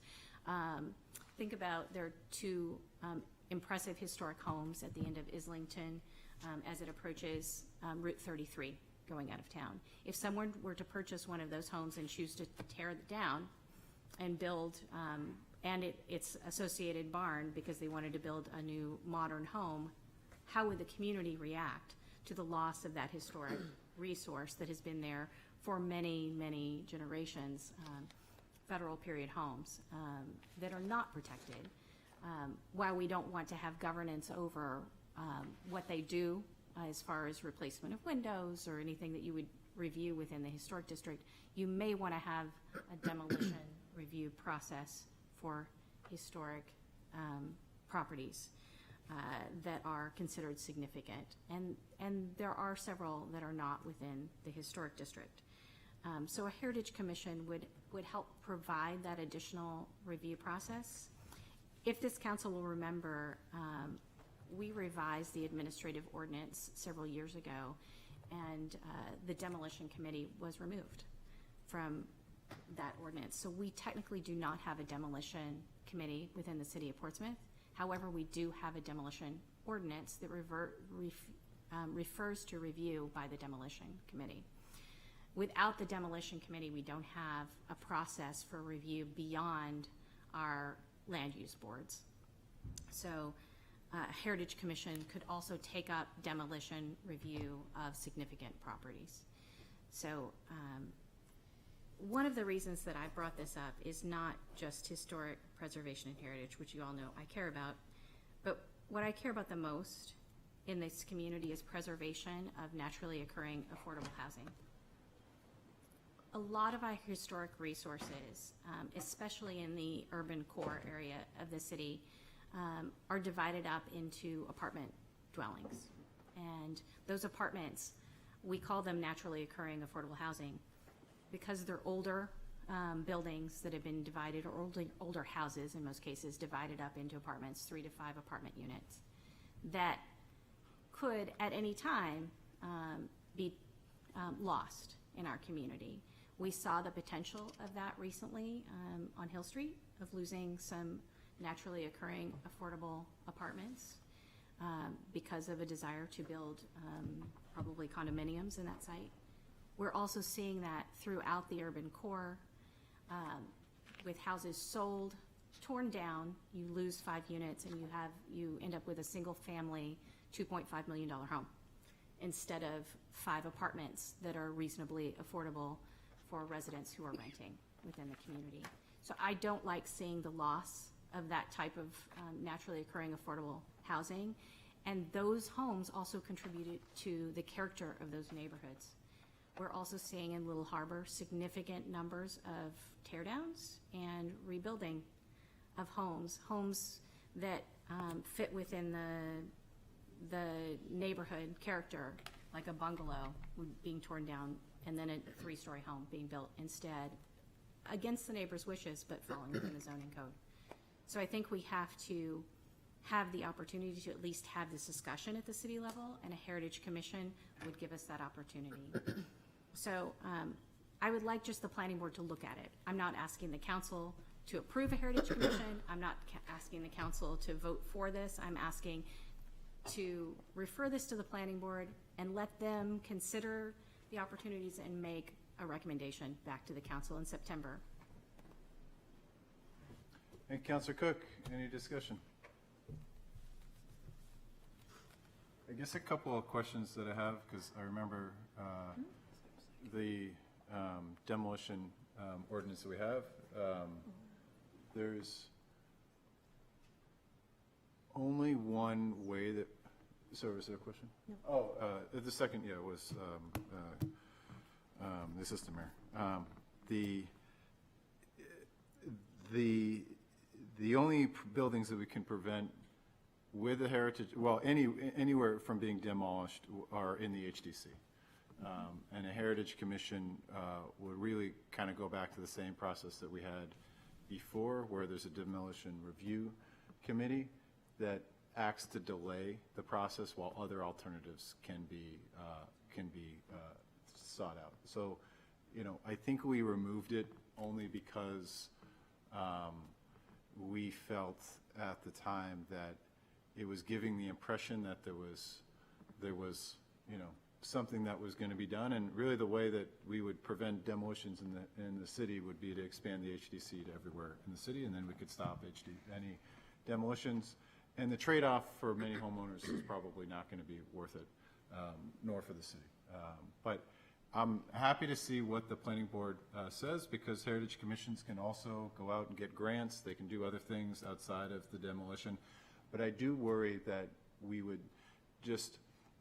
I just think we have to be careful that it's not to enable a prevention of demolition, but to re-enable the ability to seek out other alternatives. In the case of the barn, to be sold, to be moved, I think those options were on the table. The neighbors decided not to buy the barn, but that's where this would be useful to hear back from the planning board. But again, outside of that, the grants, et cetera, could be, something that would be useful. But from a strictly demolition, I remember it because I remember it with St. Pat's. And I remember Peter Laughlin, allowing the process to go forward because it didn't really have anything, there was nothing that was going to come of it. So just want to make sure that this is, we're thoughtful about that and the confusion that it can create when we do, and to have the language in there that this would be a 60 to 90-day stay on any demolition while things are thoughtful. Councilor Cook, and then Councilor Tabor and Councilor Moore. Thank you, Your Honor. Yes, that absolutely is important for people to understand that it's just a delay process. But I think of important heritage like the Cary Cottage that was saved by a delay process. And so that's what I'm thinking, is that it would be important and sometimes it's important for neighbors to know that having that delay may provide some other opportunity. Councilor Tabor. Thank you, Councilor Tabor. So I'm just not clear on what the powers and duties of this committee would be. It sounds like you're proposing something that would function like the demolition committee used to. And we know that the most the demolition committee could do outside the HDC was a 90-day delay. So what is the rest of the program of work for this commission, which would be permanent, right? So I'm asking the planning board to determine that, first and foremost. I'm wanting a planning board recommendation back on a Heritage Commission. A lot of the work that a Heritage Commission does is around education and process. The Historic District Commission does not have the time or the resources, frankly, to do the education around the importance of preservation within our community.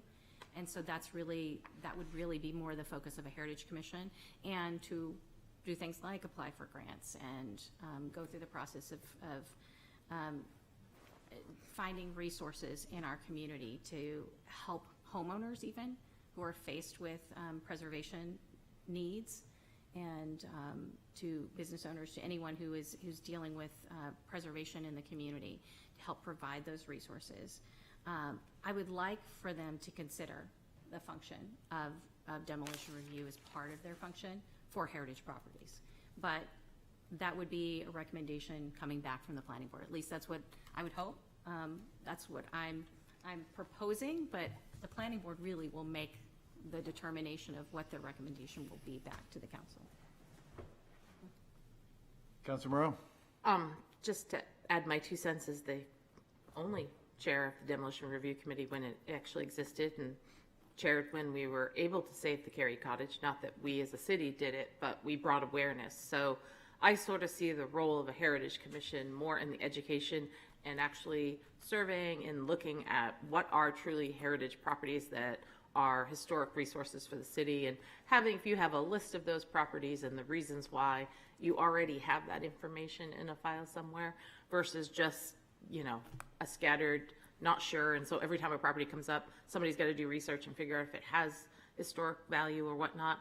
They also have the ability, like a conservation commission, to go out and get grants and to possibly buy, gift, and do different things with actual property, something a land use board can't do. So it has a completely different function. I don't see it strictly as, demolition avoidance. I see it more as truly preservation of true historic resources, like the Carey Cottage, as being something I think everyone can agree. It was great that it took private developers to step in and do it, but it did happen. So I see it as really trying to fine tune where are those still, vulnerable properties that something could happen to, that maybe we need somebody to track and have those bits of information about, to educate the public about. And there's other parts of the town or the city that are historic, thinking Atlantic Heights is pretty historic now. And so to be able to catalog some of those things outside, again, accepting gifts, I believe, as well. And so it's, would like to hear what the planning board says. I don't think that this would, I think it's a little, not simply in the demolition and, whether or not that's, it will be a part of it, but I will support this going forward because of, demolition, certainly bring awareness, but some of the other functions that it could provide the city and those homeowners outside of the city core that already have the HDC. And maybe, who knows, maybe people would rather have a heritage, commission, versus expanding HDC or even shrinking the HDC down to the scope of that. So if we have a heritage commission, it's possible that we have another way to preserve our local historic buildings. So the motion on the floor is to send it to the planning board for a report back. All in favor? Aye. Any opposed? All right, Councilor Tabor. Yes, this is a recommendation to take no action. The Energy Advisory Committee met, prompted by Councilor Bagley's question at the last meeting. Have you thought about the next refresh for people who moved, and should they be opted in to Community Power. And as I put in the packet, we had a discussion about we could ask the council to pause refreshes for people when they would have to pay higher rates than Eversource. At what threshold? Should it be 10%, 15%, 5%? But then the discussion ended up favoring just allowing the refresh to go forward. The fundamental issue is if we pause these refreshes, we end up with two tiers of ratepayers. And no clear way that those ratepayers, those consumers get put back into the program. Part of that recommendation that we allow this next refresh to happen, it's 1,172 people, probably mostly apartments. And the rate differential right now is only 6%. It's a difference of $6 a month. If you're an apartment dweller, I would think it'd be considerably less because you're not running a whole house. We also wanted to make sure that CPC&H, unlike the last time we had a refresh, made clear what the rate comparison was, because the whole nature of community choice aggregation is the community creates a default supplier, but there's choice. There's consumer choice at any time to exit. So we felt that if CPC&H stated clearly the rate comparison and how to opt out, that was the way to move ahead. And they've agreed to do that in writing. So that's our recommendation, which is essentially, if we didn't want to do that, somebody would have to put forward a motion to pause the refresh. So I guess understand the concern around having two tiers, but that would only exist if rates were consistently higher forever. Presumably, they become competitive again as they were in the past, and that problem's solved. But I get the hard part for me in not pausing the refreshes when we're at 6.7% higher than Eversource is that it passed the council because it was also a financial reasonable thing to do for the council to make a decision to give a competition towards Eversource that was not there. And there were certainly options, for us for green power and climate stewardship, but a big part of the reason why it passed in Portsmouth and many places is that it was seen as an economically wise decision. And I still believe it's an economically wise decision because it's put pressure on Eversource to change how they've gone to market. And as we had Mr. Kreis here discuss, it was the largest, kind of buying power consolidation that we've had in the state ever since deregulation happened. Now, if we move away from that and as a belief that we say we're going to refresh regardless of cost to the ratepayer, I think that erodes our original mission and reason why this passed, and that is, if we act as a city and we act as a group of cities throughout the state, we are going to have collective buying power that allows us to enjoy lower rates, and for those to make the decision to make a more climate conscious decision to up into those higher tiers. And if we don't have any threshold whatsoever, be it 0%, 5%, 10%, it seems as though we are moving away from that mission, and we jeopardize the larger community power when we have discussions and folks to point to a council that is looking at a 6% or 6.7% increase and says that's not big enough to do anything for these new 1,000 people. And that worries me long term about the strength of this, because they will come into the community power in the future, but at a time when community power is once again more cost effective for those those. And I didn't, and I didn't watch the entire meeting, but I didn't see that in the discussion that come up as much. There was some frustration around when, we could do this and, the opt-ins, but we're able to opt-in people or not opt-in people, and that's it. And I just feel like it drifts a little away from our mission of providing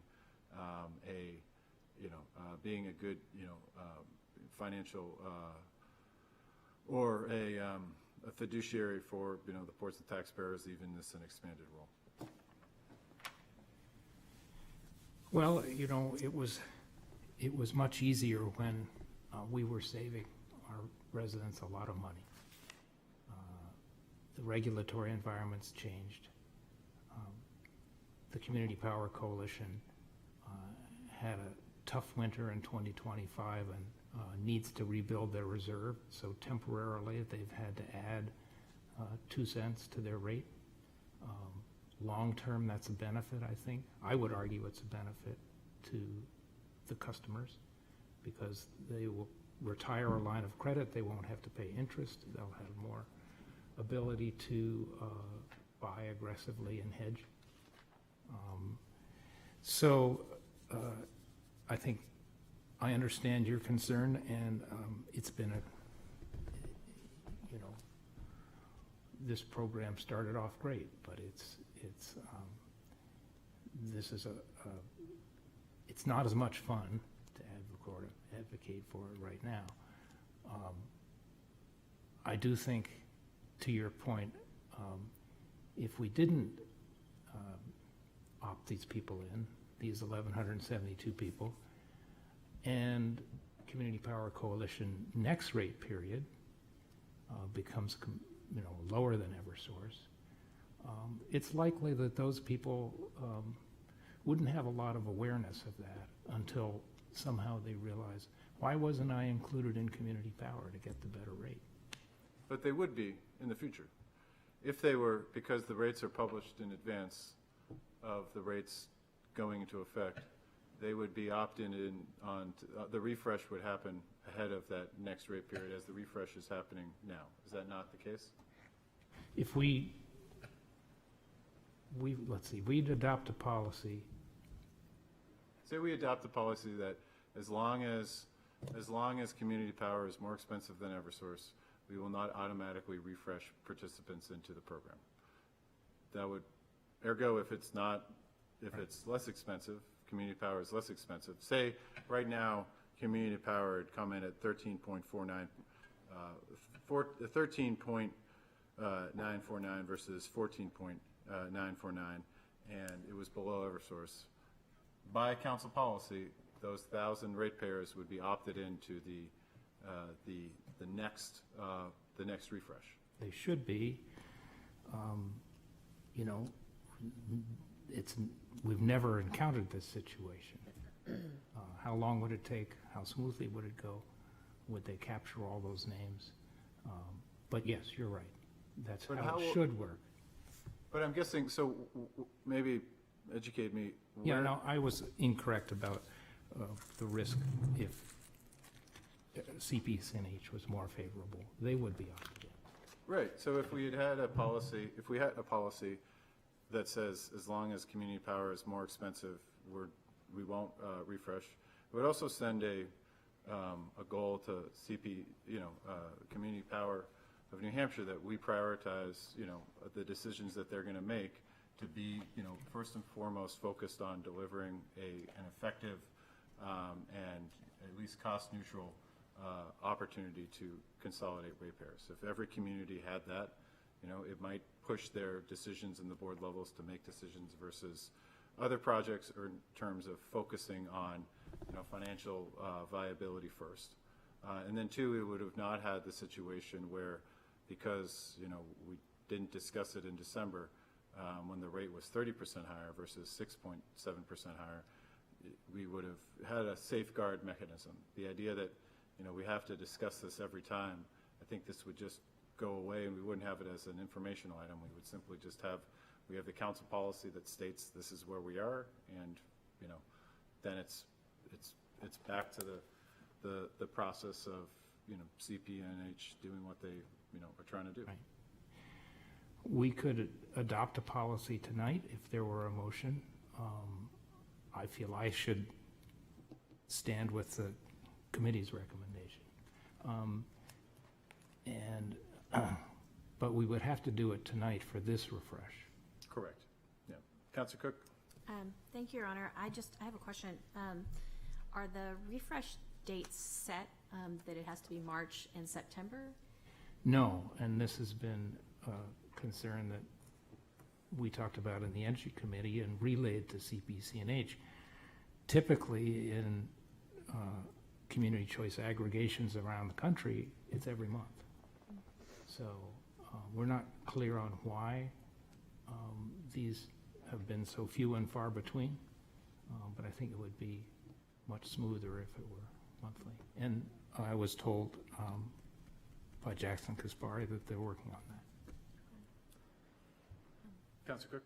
So if we were to change this, is there a way to move the timeline, or does that CPC&H's timeline that they will do it in March and September? And the reason I'm asking this is that if Community Power beats their rate in the next cycle, and we don't refresh until March, we have a lot of customers that will miss several months of a better rate. At least that's my understanding. Yeah, right. And the answer, best answer I can give you is we don't know when the 2027 refreshes would happen. Hopefully more frequently than they do now.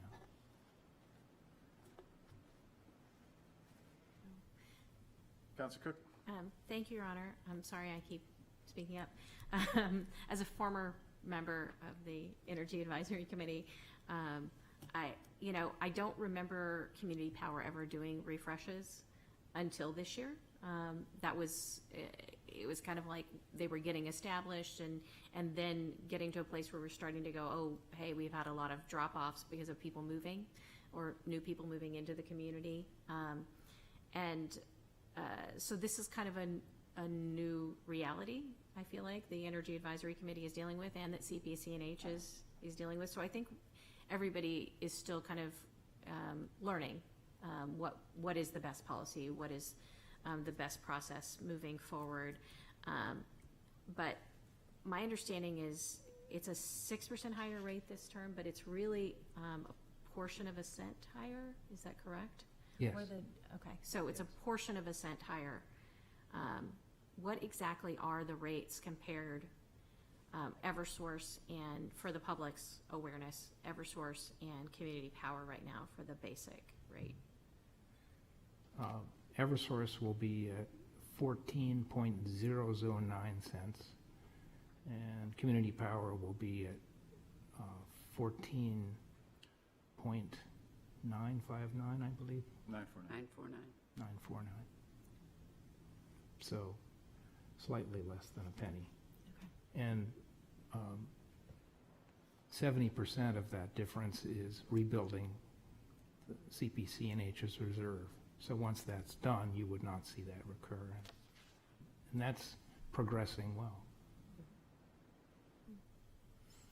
It's an easy way to, because I think 14.49 cents versus, it seems small, 6.7%, which is the supply side of the half-year energy bill that goes towards that. I think that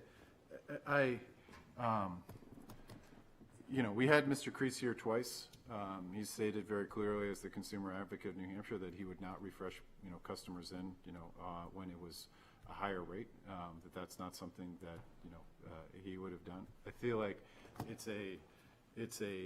I understand why CPNH wants to, or CPC&H wants to be able to refresh customers in because it allows for them to improve their economics. But it's also something that I think that if you are aware of the program, and we've discussed the program a lot, you always have the ability to opt out of the program. Where I think there was some edge cases where people moved, realized that they didn't, it doesn't follow them, it follows the address.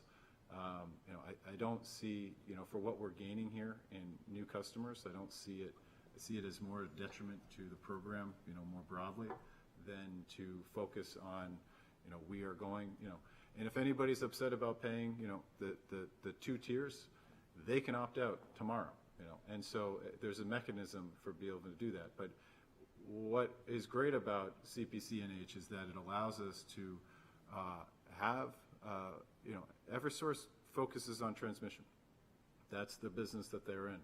The supply side of this allows us to go out and aggregate, power and purchasing power more than has ever happened in New Hampshire, which is a great asset for us and has delivered lower rates across New Hampshire, including Eversource competing in a way that they had not competed in the past.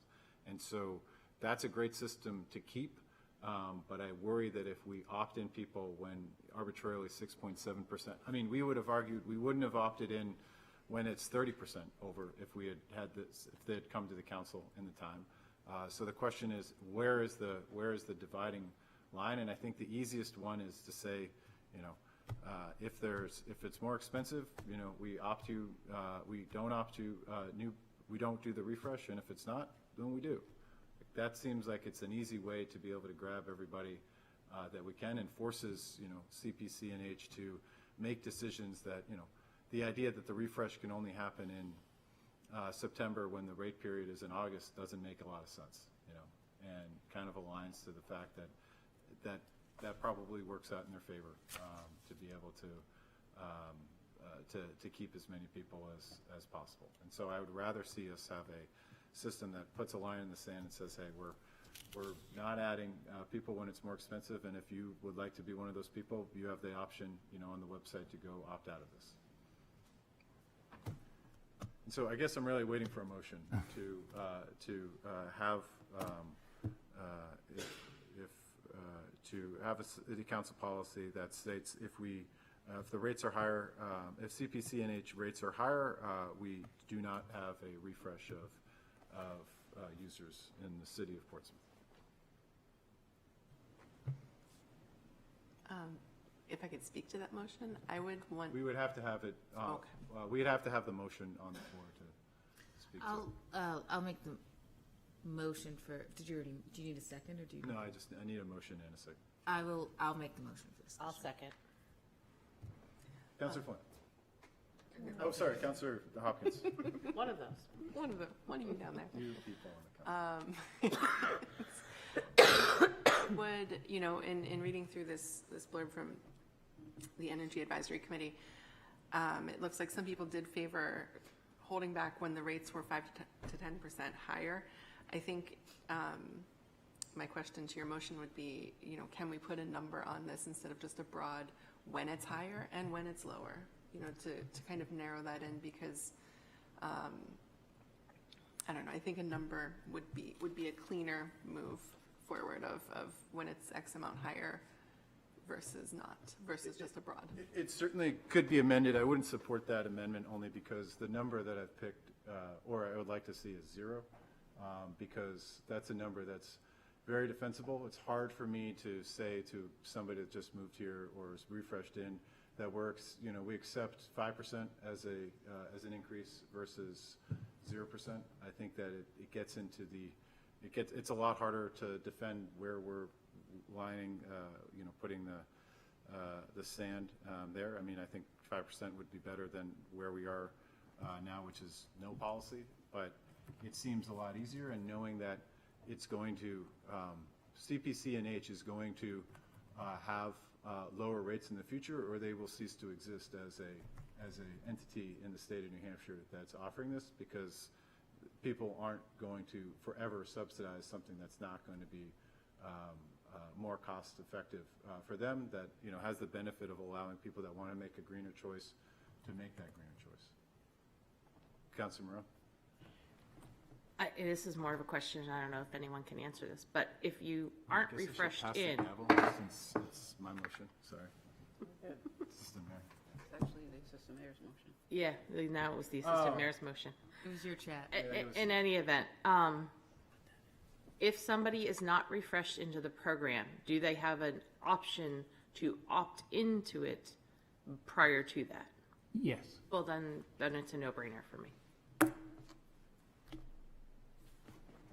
Oh, Councilor Cook. Thank you, Your Honor. I just think it's important to say, first and foremost, I don't think it's reasonable to have anybody opted into something that is going to cost them more money, that they didn't anticipate it was going to cost them more money. At the same time, I think the consumer advocate was really, really clear about the advantages of community power, and there are more advantages than just rates. While rates were the initial reason that it was so attractive to join community power, and if everyone will remember, community power came in more than 6 cents lower than Eversource at the time. It was pretty significant savings for our community at the time, and was for more than a few rate cycles. The other advantage of community power is that it allows us leverage to take action at a state level and influence changes around energy policy.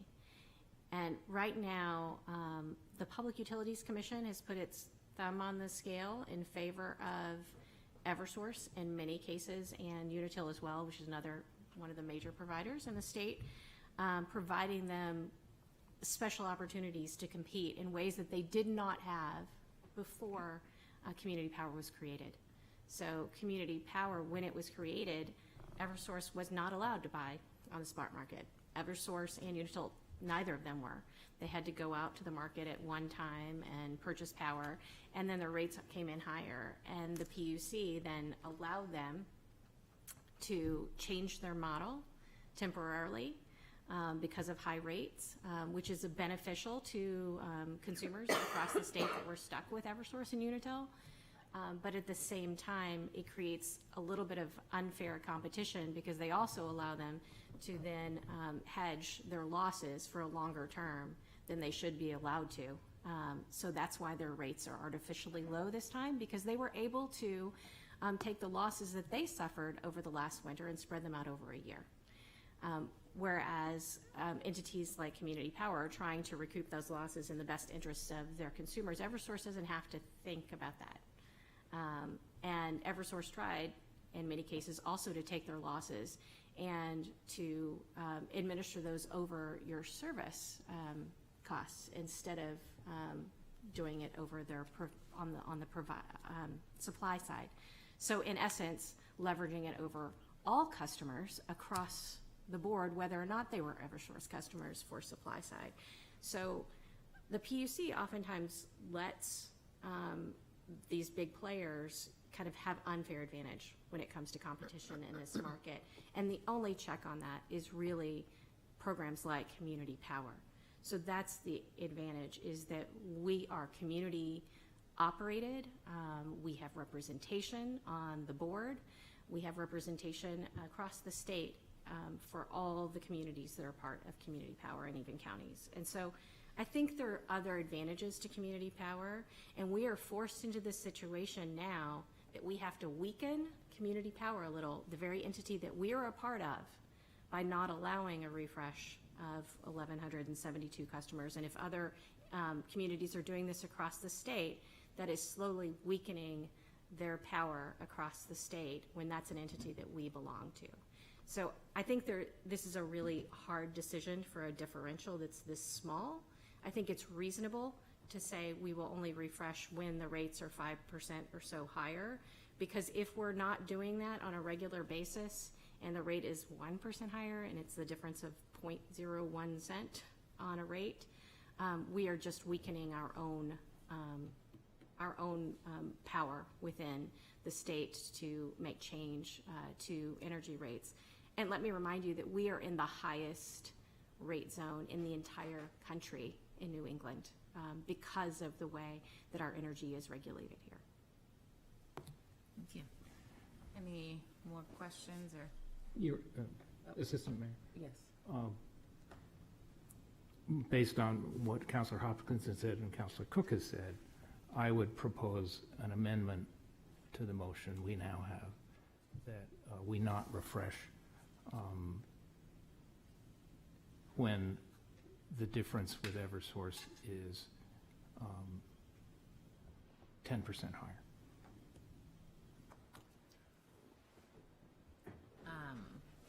Is there a second? Well, doesn't the motion? No, there's a second to his amendment. It's an amendment. Okay. Let's second that. Can I speak to that? Yeah. So, I also firmly believe in CPCNH, and the reason I have requested the motion in the first place, or the policy in the first place, was to protect it in the minds of ratepayers in the city of Portsmouth.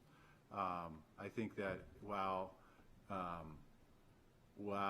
it is, I would say, I take a little exception just in terms of the characterization of Councilor Cook, not from a, more from just the facts. It weakens it this rate period. It would not weaken it in a future rate period. Those would all be refreshed onto it, and the next rate period, because of the refresh, would be, arguably lower. If it consistently comes in higher, that weakness is our policy is not the problem. It's simply a symptom of the problem, and CPCNH will not continue to exist if it's not doing it. The first fundamental job of that's aggregating buying power so that people that are not in a position to be able to make a more green choice are able to have at least as cost-effective energy as possible. And so I don't see this as a long-term threat to the stability of CPCNH unless CPCNH is tragically flawed, and then that's the threat to CPCNH, is that they will not, if they never come below Eversource, they will never refresh more users into it, and they will continue to be higher. At 1,000 users out of the aggregate that we have in Portsmouth, I don't see that as being significant enough to run the risk of harming them now. But I do think that if we have a policy that says we're acceptable of 10% increases in that, that's going to be a difficult sell, because then it paints this not as an economic ability to counter the monopoly that Eversource was. It paints us as we're subsidizing the opportunity for green energy choices to be made by those that can afford to make the green energy choices, and it runs counter to what we do a lot in Portsmouth, and that's trying to make it an affordable place to live for everybody, not just the folks that can make the decisions to choose greener energy. John, that's you. I would also mention that we, as part of this sustainability committee, the climate action plan is also something that we are supposed to be upholding in the city of Portsmouth, and so by supporting green energy, I do think that is a wise decision. I think 10%, if I were going to, it says the committee did not arrive at a consensus number. If I were pushed to, pick a number tonight, I would say 5% or less. I would not choose the higher end of the range that was suggested by the committee. And that would effectively negate the refresh this time, since it's at 6%. Because while I do, it's a tricky balance, and it is a hard time, to your point, Councillor Tabor, to advocate for something that is more expensive but does have a broader range of good outside of rate. As we look towards, climate action and sustainable energy, I think community power is definitely the stronger one to go with there. So I just wanted to add that, we are looking at the community or the climate action plan as well, as something that the city has adopted and is working towards. So I would support a numeric percentage lower than 10%, but 10% I think is too high in this era of affordability crises. Thank you. Assistant Mayor? Yes. The reason I went to 10% is right now CPCNH has been adding to their rate to build their reserve. That's a temporary situation.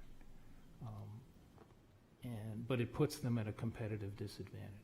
At the same time, as Councilor Cook says, we have the PUC mandating that Eversource buy power in a way that they are consistently under-collecting and running a deficit on their power supply. So we have this temporary imbalance.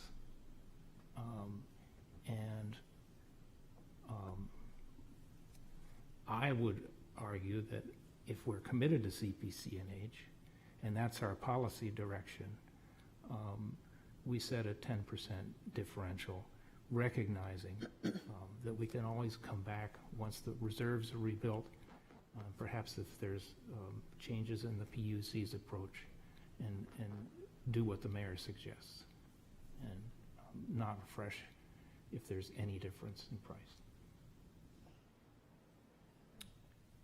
Any more discussion? We're going to vote on the amendment first? Yes.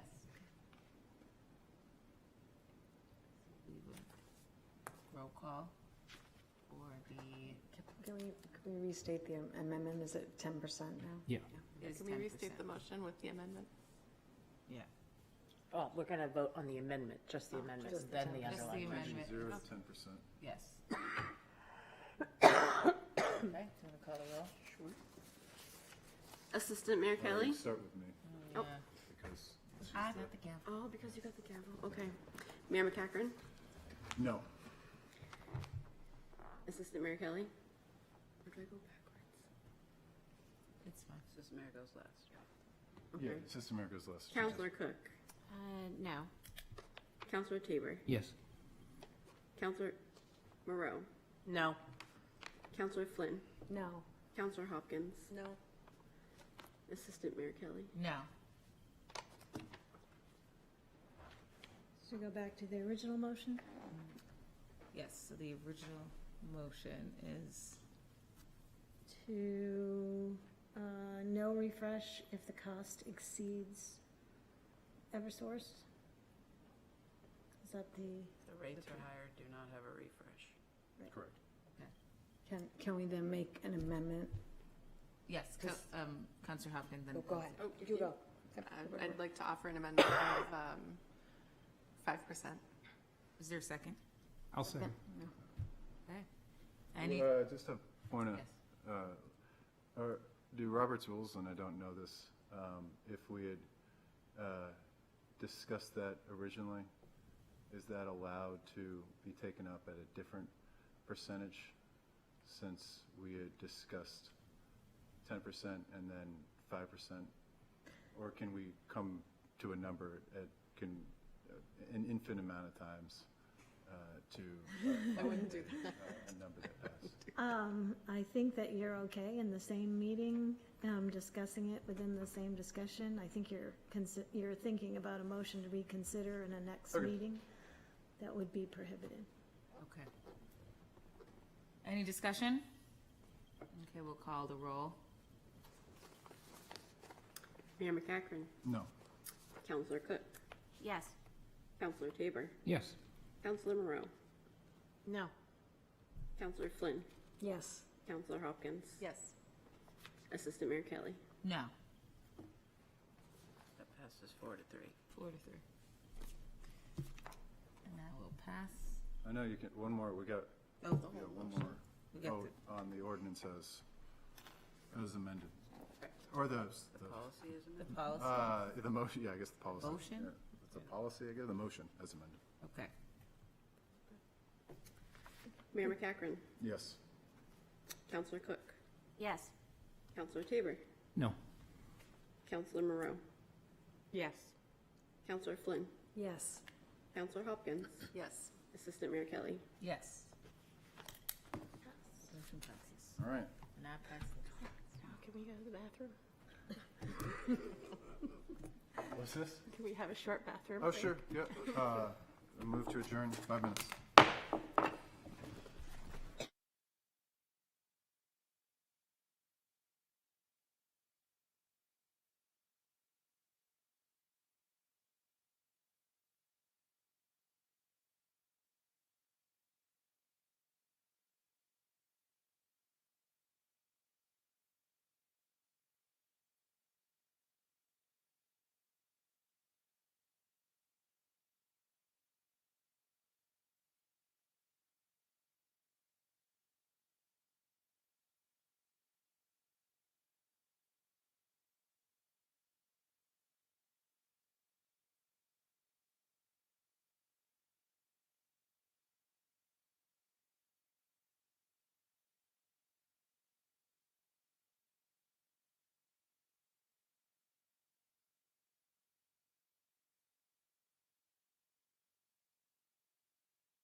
Welcome back. We have an item under Councilor Bagley's name, a request that the city manager work with the Planning and Sustainability Department, Inspection Department, and the chairs of the Zoning Board of Adjustment, Planning Board, and Historic District Commission develop one-page plain language guides for resident and property owners approaching a city land use board or the permitting process for the first time, and report to the council with a draft. I'd wait a motion to request that report. So moved. Second. Any discussion? Your Honor, I think having anything easy and tangible that can go out to the public, I will say as someone who just went through working with all of these departments for my new building, it is actually a very seamless process. You can come in, meet with them, especially during the open door weekly sessions in the department. But again, I think having a tangible document that even says that says, you know, these 3 days a week, their doors are open for 2 hours every morning, I think is really great. So I support this, and I look forward to seeing what the staff puts out for us. Councilor Cook. Thank you, Your Honor. As a new member of Land Use Board, the Historic District Commission, I have to say that I think I hear a lot of fear in the community about the process and what you have to do to go through the process and how hard it is. But what I see in practice is that if you come in and you talk to the staff, they're incredibly helpful and they help you, guide you through the process, and most applications are approved. So I think it's just about giving our residents a map of the process and helping them understand that it's really not as complicated as sometimes you hear. Yeah, I think Shanti and Peter have done a great job in terms of the inspection department and the planning department, making it so that they get folks to yes, especially homeowners. Shanti bringing back office hours after COVID. It's been a big help to those folks going through the process. But again, if it's the first time going through the process, you're not going to really know where to start. And so this is a great opportunity to, I think, highlight a lot of the things that have happened over the last 4 or 5 years in those respective departments to make it easier for homeowners to do something. Councilor Moreau. I'd just like to add that I think this is coming out of an also request that somebody felt very unsure about how to go and speak in front of a land use board. So I think it might be nice if there was an aspect to this that wasn't just about from the applicant's point of view, but also from a butter's point of view. Yeah, you got in a butter letter. Here's what you can do. You know, that's super helpful. I think. Because it seems it's very formal when you get in a butter's notice, like, and you don't always have to do something, you know, you can just say, oh. I try to predict what's inside of them when they come. Okay, that's, you know, that's different, you know, but that's also great. Your Honor, we are already on the case. We'll be happy to share that at the next meeting. All in favor? Aye. Any opposed? Councilor Hopkins. All right, the moment you've all been waiting for. The 90-day working group on childcare has come to a close, and I'm going to present the report to you tonight. And I have a little slideshow. It should be on your slideshow. That's how old I am. Slide deck. Give me 1 second. I'll be right there. And while we're pulling that up, I just want to give a shout out to everyone who spent so much time and effort. We had 23 really smart people in the room, and I'd like to publicly acknowledge my gratitude to them. Of course, the city manager, Karen, Sean Clancy, Assistant City Manager for Economic and Community Development, Kim McNamara, Health Director, City of Portsmouth, Bill McQuillan, Fire Chief, Portsmouth Fire Department, Chad Putney, Acting Fire Chief, Portsmouth Fire Department, Shanti Wolf, Chief Building Inspector, City of Portsmouth, Peter Britz, Director of Planning and Sustainability, Peter Stith, Assistant Planning Director, Jody Carnes, Welfare Director, Todd Henley, Recreation Director, Bryn Sullivan, Assistant Recreation Director, Zach McLaughlin, Superintendent of the Schools, Melissa Caldwell, Executive Director, Seacoast Community School, Stacy Neville, VP of Operations at the Granite YMCA, Annalisa LeBlanc, Executive Director, YMCA of the Seacoast, Ben Van Camp, President, Chamber Collaborative of Greater Portsmouth, Emma Boniche, the Director of MC3, Marianne Tompkins and her sister Allie Tompkins. They own Lily Pad Clinical Change and Advocacy. Christina D'Alessandro, Early Childhood and Family Supports at the New Hampshire Charitable Foundation. Michelle Vizikowski, thank you, Santi, from Little Harbor School. Marty Ilg, who is from Early Care and Education Consultant, formerly Deputy Director, Division of Economic Stability in the New Hampshire DHHS, and Cindy Bishop Alex, the Family's First Health and Support Center. So these great minds met, and we tackled a large, multifaceted, complex problem. And we came up with 5 asks. But first, I'd like to kind of walk you through the problem, some solutions, and where we'd like to see movement forward. So next slide, please. When we talk about childcare, the math is just broken. This is a structural market failure. It's not mismanagement. So everyone is telling the truth. Labor is the product, so childcare operators cannot cut that cost. It is 65 to 76% of their operating costs.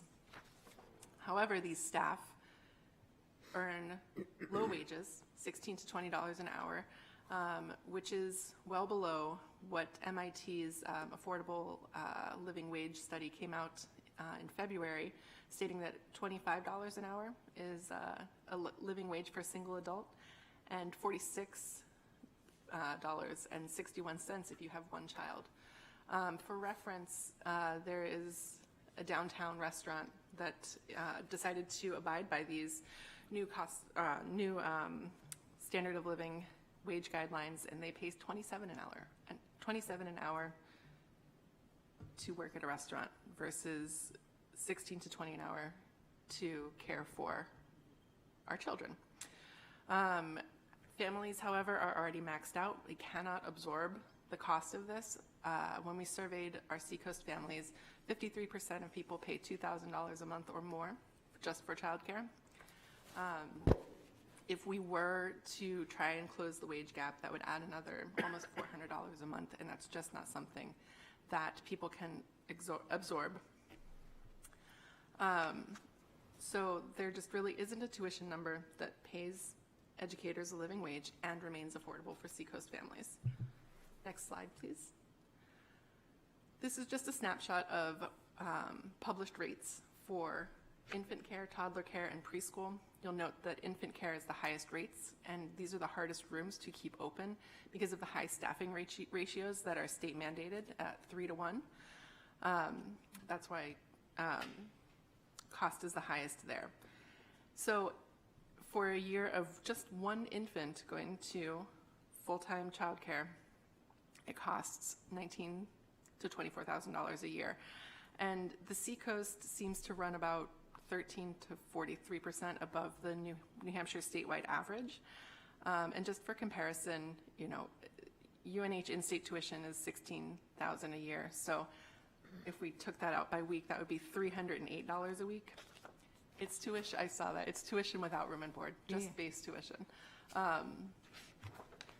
So this, I wanted to put the UNH numbers up here because we have this belief in our society that, yes, we would love for our kids to go to college, but, it's not really reasonable to expect a family to fully fund their child's college education. That's a rarity. We hear that and we say, oh, wow, you must be really rich to afford to send your child to college. And that's true. But here we are, $16,000 a year to send your one student to school, or almost, $20,000 to $25,000 just to get your child into daycare so that you can go to work, pay your mortgage, pay your rent, buy groceries. So there's no FAFSA for childcare. There's no scholarships for these kind of things, and yet families have been quietly absorbing this cost without any recognition of the true expense. Next slide, please. So who could actually afford this? So when we look at the federal affordability standard of childcare, it says that childcare should cost no more than 7% of your household income. So to afford childcare on the Seacoast for one infant, you would need to make $280,000 to $355,000 a year. If you had 2 kids, you have to make over $600,000 a year. Portsmouth median household income is $85,000 a year. This is a staggering difference. And it's something that, you know, even we say, oh, well, maybe that's just the poor. But no, I pulled out some high-level degrees here where an LPN or a social worker sending their kid to daycare is 35 to 40%. Registered nurse, same thing, 25 to 28%. Firefighter, teacher. Even when you come up into doctorate level degrees, we're still in the 20 to 30% of household income range. So it's not affordable for any families who are making less than these amounts here. And then the heartbreaking one for me was that an early childhood educator, an ECE educator, sending their own child to childcare would be about 60% of their income. So the people that are caring for our youngest, vulnerable, impressionable children cannot even afford. Now, a lot of places offer reduced tuition for employees and whatnot, but just, I think, as a basic dignity, the people that work in childcare should be able to afford childcare. Next slide, please. So people will say, well, we do have a state scholarship here in New Hampshire, and we do, and it is underutilized because it is convoluted and underfunded, and the values that it reflects are not anywhere near what the current market values are today. So only 8% of eligible New Hampshire children actually use the scholarship. So that's issue number one. It's not very accessible or well understood. And we looked at this for 90 days, and I still don't really understand how this works, because it's, I think, where the money goes and who gets paid. But the reimbursement it comes up short every time. So the providers either absorb this $31 to $132 a week, or they back bill the family for that. So the family that makes, you know, their wages qualify for the scholarship, which I think it's 85% of the median income. So when people make about $85K or less, they can qualify for a scholarship, and it's likely that they're going to be back billed for the amount that the state isn't covering. So when you look at all of this, a center that accepts the scholarship and has an opening today, there is one. There's one on the Seacoast that accepts the child care scholarship and has openings. Wait lists are the other problem that I didn't pull out into the slides, but you know, the Seacoast Community School has a wait list of around 400 families. So there's just no movement, and these are the two biggest things that we hear. It's not affordable, and even if I could afford it, there's not a spot. And the data shows that again and again. The other thing too here is that searching for childcare can become a full-time job because of this. You're trying to puzzle it together. Is it going to be close to home? Is it going to be close to work? Do they have an opening? Can I meet those days? Can my family help, you know, parse and piece this together? And this is all the mental load on top of just trying to go to work and maybe build your career and maybe, you know, get a leg up. And you still have to manage and juggle all of these things. So it's really another layer of invisible labor that families have to go through, again, just to show up to work. Next slide, please. So we did some surveys. Flash Vote had some really interesting data. The 80% here indicated that the people that filled out Flash Vote did not have a need for childcare. However, 68% support the city taking a more active role in childcare. So people are starting to see the impact that this is having on our community as a whole. However, as to be expected, residents are drawing one clear line. We don't want taxes to support or subsidize childcare costs.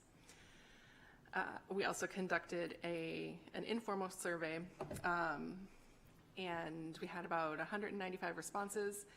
And this poll quote really stopped me in my tracks when I read it. And we almost moved to Maine just to access free public pre-K. So it's really that serious, because if you could live in Kittery and go to free public pre-K and keep your job in Portsmouth, that's a pretty big incentive. Parents report leaving jobs, cutting hours, turning down promotions. And, another stat to pull out here is that, earlier I said 53% are paying $2,000 or more. 28% of those people are paying $2,500 or more. We grouped that into the 2,000 or more, but 28% of families are paying more than $2,500 a month, which is market affordable housing. So I'll just toss out a little math here of housing and childcare can equal 50 to 60% of your income, and that's it. So again, it's a pickle. Next slide, please. I got to speak with lots of really well-versed folks on this topic at United Way. United Way of Southern Maine and United Way in New Hampshire each put out independent surveys back in 2023. And I won't read you the stats there because it's just all reinforcing the same thing. People need childcare to go to work. It's not affordable. And, people miss work because of disruptions. And employers are saying this affects recruitment and retention. And each unavailable childcare slot is about $44,000 to $66,000 in lost wages, productivity, and tax revenue, just in New Hampshire. And New Hampshire has about 9,000 slots missing. So again, this is a large economic impact moving forward. Next slide, please. Childcare is public health policy. This came from a really eye-opening conversation with Elisa Zerba, and pointed to some studies out there that show that there is a 13% per year estimated annual ROI on investment in quality early childhood programs. This was shocking to me, and a couple slides from now we'll point to a program that has used this.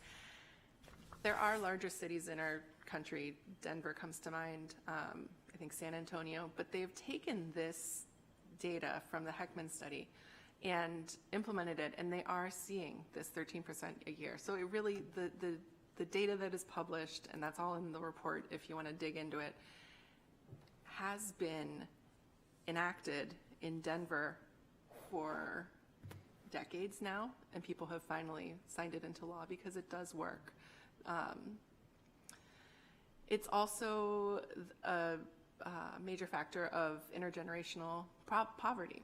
So again, if we can stabilize families with children between the ages of 0 and 5, they generally stay stable. If they're destabilized within this time frame, they generally don't recover. And so that, to me, it was shocking to see, because we're already paying for this on the back end. If you destabilize a family, they can no longer make it to work, the economy suffers, but then also we're looking at, they're going to use all of the services out there, welfare, public health, different departments like that. So we're already paying for it. There's also a strong correlation with folks who make it to a third grade reading level or not. If you are at your third grade reading level, in third grade you are 64% more likely to graduate college. And if you graduate college, you're much less likely to go into the prison system. So again, far-reaching effects from this specific point in time in a family's growth. So whenever I initially was thinking like, oh, well, the city shouldn't need to do anything about this, because even in my mind, it's still somewhat of a private matter. But looking into this, digging into this, it is not. It is not just a private matter. This is infrastructure, this is economic stability, and this is public health policy. And those are all things that our government absolutely should be involved in. at the state level. I very much believe at the federal level. And I'm really looking forward to see what we can do at the local level as well. Next slide, please. So this is just a little snapshot of things that are working elsewhere. And as we looked through all of these different things, nothing translates wholesale to the Seacoast because we have a very unique set of circumstances with what the state allows and doesn't allow and what have you. But each of these offer a path forward. The center up in Gorham, New Hampshire is a great example of braided funding. The Denver preschool program, while we couldn't fund it like Denver does, the distribution design is really interesting. And then in Vermont, this is, I think, Act 76 was like a decade in the making. But they just saw more programs opened than closed for the first time in 6 years. So there are steps being taken, and I think we can build something meaningful for our community as well.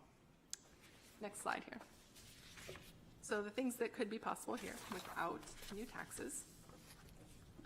We can look into the CDFA tax credit, federal 45F credit, and the newly signed into law New Hampshire Bill 1433. All of these would support childcare and infrastructure. And I wanted to highlight this because, you know, in New Hampshire, we see the word funding, we think that means taxes, and our only tax is property tax, and nobody wants that to go up. But there are different funding mechanisms that can make a difference. Next slide, please. So my biggest ask to council and staff and anyone who is listening in at 9:53 p.m., keep childcare on your list. When something comes across your desk, when an opportunity comes along, think about, is there a childcare angle on this? Because there very well might be. Childcare is not just, you know, mom wants a babysitter. It is, again, infrastructure, public health. So when these types of things come across your desk, please think of childcare. Think of the children. Next slide, please. I also have 5 asks for the council directly. And these are them. Free pre-inspections, and again, this is kind of to the point of what we just spoke about. They already happen, but can we call them out and advertise them? Plain language zoning, childcare appropriate parking standards, and naming childcare in the FY28 CDBG process, and welcoming the new laws that our governor just signed in that support childcare, that include tax credits for businesses that open and create childcare.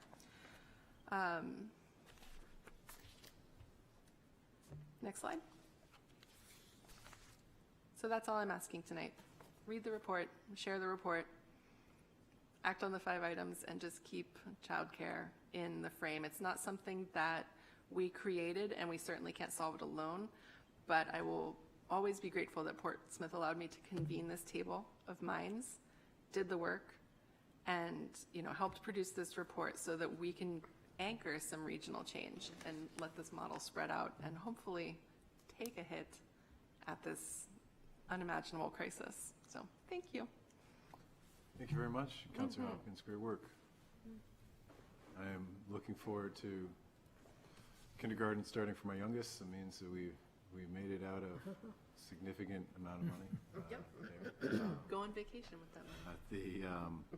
But certainly be able to, you know, what we can do in the city, and then looking at where we can help incentivize as a part of the zoning, you know, the laws, the master plan. I think that would be good to understand any changes that we can make there that enable this parking, but also to incentivize, you know, potentially if there's buildings that are going up, you know, corporate facilities, if there's incentives we can give to childcare facilities that are open to the public that can serve those areas as well. But labor is a huge cost, and that is not easily overcome. And that was kind of one of the primary stickers, is that you know, for right now, Seacoast Community School has several rooms that are dark because they cannot hire staff. Nobody is entering this early childhood educator pipeline because it doesn't pay. It really does just come down to wages. And if people do get, because you could get trained for free in New Hampshire, basically, through scholarships and what have you. And there's a wonderful pipeline from the Little Clippers and Portsmouth High School and other trade programs that you can go right into a community college and get your degree and make $16 an hour. Nobody's chomping at that. Nobody's doing that. And that is the other big complex problem here. It's not just, you know, that it costs so much and centers have trouble with, you know, balancing their budgets and stuff, but they can't find workers. They can't find workers because this field doesn't pay. And so that's a whole nother problem that, you know, we need to throw dollars at, but there are rooms right now that are closed because of lack of staff. So anything we can do to make that easier. Councilor, or Assistant Mayor. Thank you. Councilor Hopkins, great report. Kudos to you, the committee members, the staff members, the community members. Really, really great report and really good synopsis in your slides to really pull out that data that people really need to hit home with. And again, I agree with the mayor that the action items that you have pulled out here are good and attainable items, especially mentioning the CBG grants and mentioning the parking and looking at some real ways that when these facilities are being built, ways that we can really help expedite and save costs in any way we can. So I really just want to give kudos for your first big committee report. Mayor, I just want to say the same thing. I really appreciate all the people on the staff of the city that were at the table talking about this and to synthesize this. I encourage people in the community, if anyone's listening, to go into the agenda for tonight and read the full report. I think there were two, you know, for 30 years working for companies in Portsmouth, a software company, and then I worked in publishing for a number of years. This was always a conversation, and they could never make it happen when 35 to 40% of the people working at those companies were working moms, you know? So I think it's great. And I think that two things stood out to me. I think there's a real power in having businesses at that table to see how we can lean into that. And then also just naming it with the CDBG grants. Like this is, I mean, we're losing young people, young families, clearly, and this is adding to that. So how can we lean in? So well done. This is an exemplary kind of or synthesization of information. Seriously, it's a mentor text for me. Thank you. Do you want to make the motion? Yeah, we could await the motion. Oh, Councilor Tabor? I just was going to say, in my 6.5 years on the council, this is the most thorough and clear report stating a problem and solutions that I've seen to come out of a committee, and it's great work. And I did go through the CDBG grants for the last couple of years, and I totally support naming childcare and seeing if we can do less of some of these infrastructure things and apply some of those grants. Cool. Thank you. Do we want to take up the motion? So I will move to adopt the 5 city council recommendations from the Child Care Task Force report as presented. Second. Any further discussion? All in favor? Aye. Any opposed? Great job again. Thanks. On to approval of grants or donations. Senior Activity Center donation. The amount of $500. Your Honor, I move to accept a $500 donation made to the Senior Activity Center towards our senior luncheon fund from Portsmouth resident and Senior Activity Center member Karen Parnas. Second? All in favor? Aye. Any opposed? Thank you, Karen. Next is New Hampshire settlement funds for PFAS drinking water treatment. Your Honor, I move to accept a $3,062,540 in New Hampshire PFAS settlement funds allocated by New Hampshire DES to the City of Portsmouth Waterworks System as presented. I second that. Pretty significant dough. We love it. You want them separately, right? Yeah. We do. Okay, just checking.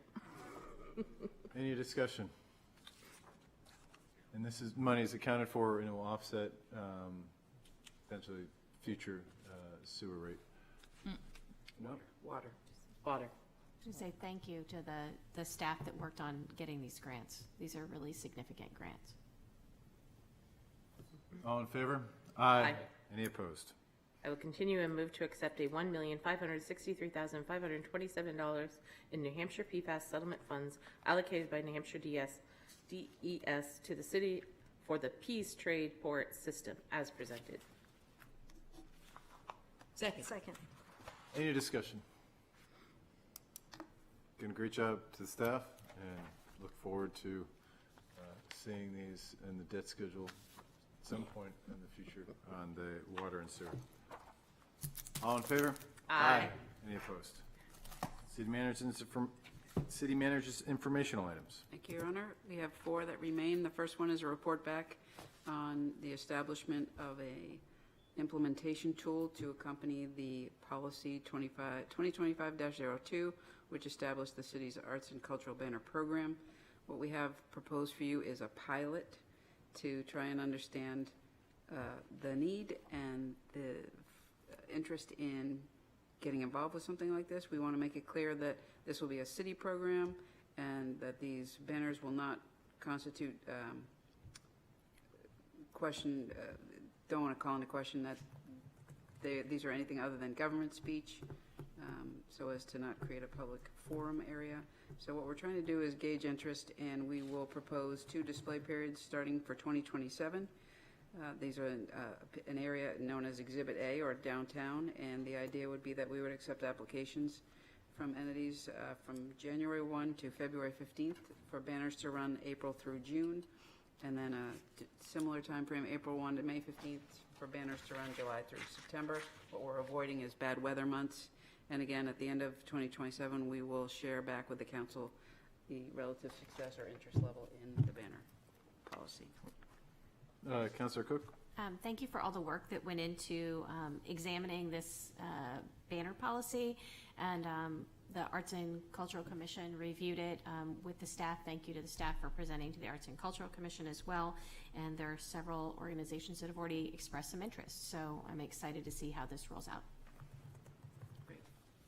Thank you.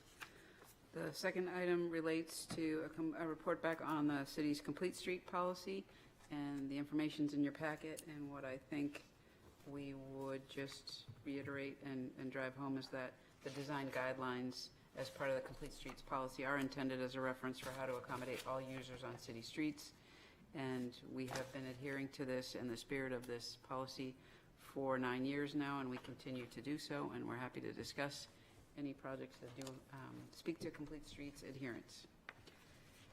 The next thing I'd like to bring up, having discussed school care and the Banfield litigation resolution, would be just a friendly reminder. Believe it or not, the mayor was kind enough to hype this earlier. We're back in CIP mode again, and our portal for citizen requests is now open on the finance page, and specifically on the CIP page of the finance and the city website. So members of the public, as well as boards, commissions, committees, have the ability to apply online up to and through Friday, September 18th. And we will be to the council at the end of August, at the August 17th meeting, to do our CIP kickoff conversation. And the last thing I'd like to bring up is an exciting establishment of something that the Sister City Committee was searching to do. So thanks to my colleague Christine Fries, who staffs the committee on behalf of the city. She's on Zoom right now. Thank you, Christine, for hanging in there. And Councilor Blaylock, who serves as the council rep on the Sister Cities Committee. They worked with our finance and legal departments, and we've established the creation of a special revenue fund, which then can be used for specific purchases. With what we have it attached in your packet is a template to allow for folks to decide how they'd like to allocate funds, if they've got a specific sister or friendship city they'd like to honor, or for general use by the committee. And I would be remiss if I did not mention that the committee fully intends to add this as a button on the donation page of the city website. And most importantly, Mary Carey Foley will be the first donor in honor of her mom, the late mother, Eileen Foley, who is a true champion of the Sister Cities Initiative. So thank you to Mary Carey Foley. Love that. Thank you. Anything under miscellaneous? I'd await a motion to adjourn. So moved. Second. All in favor? Aye. All right, Portsmouth.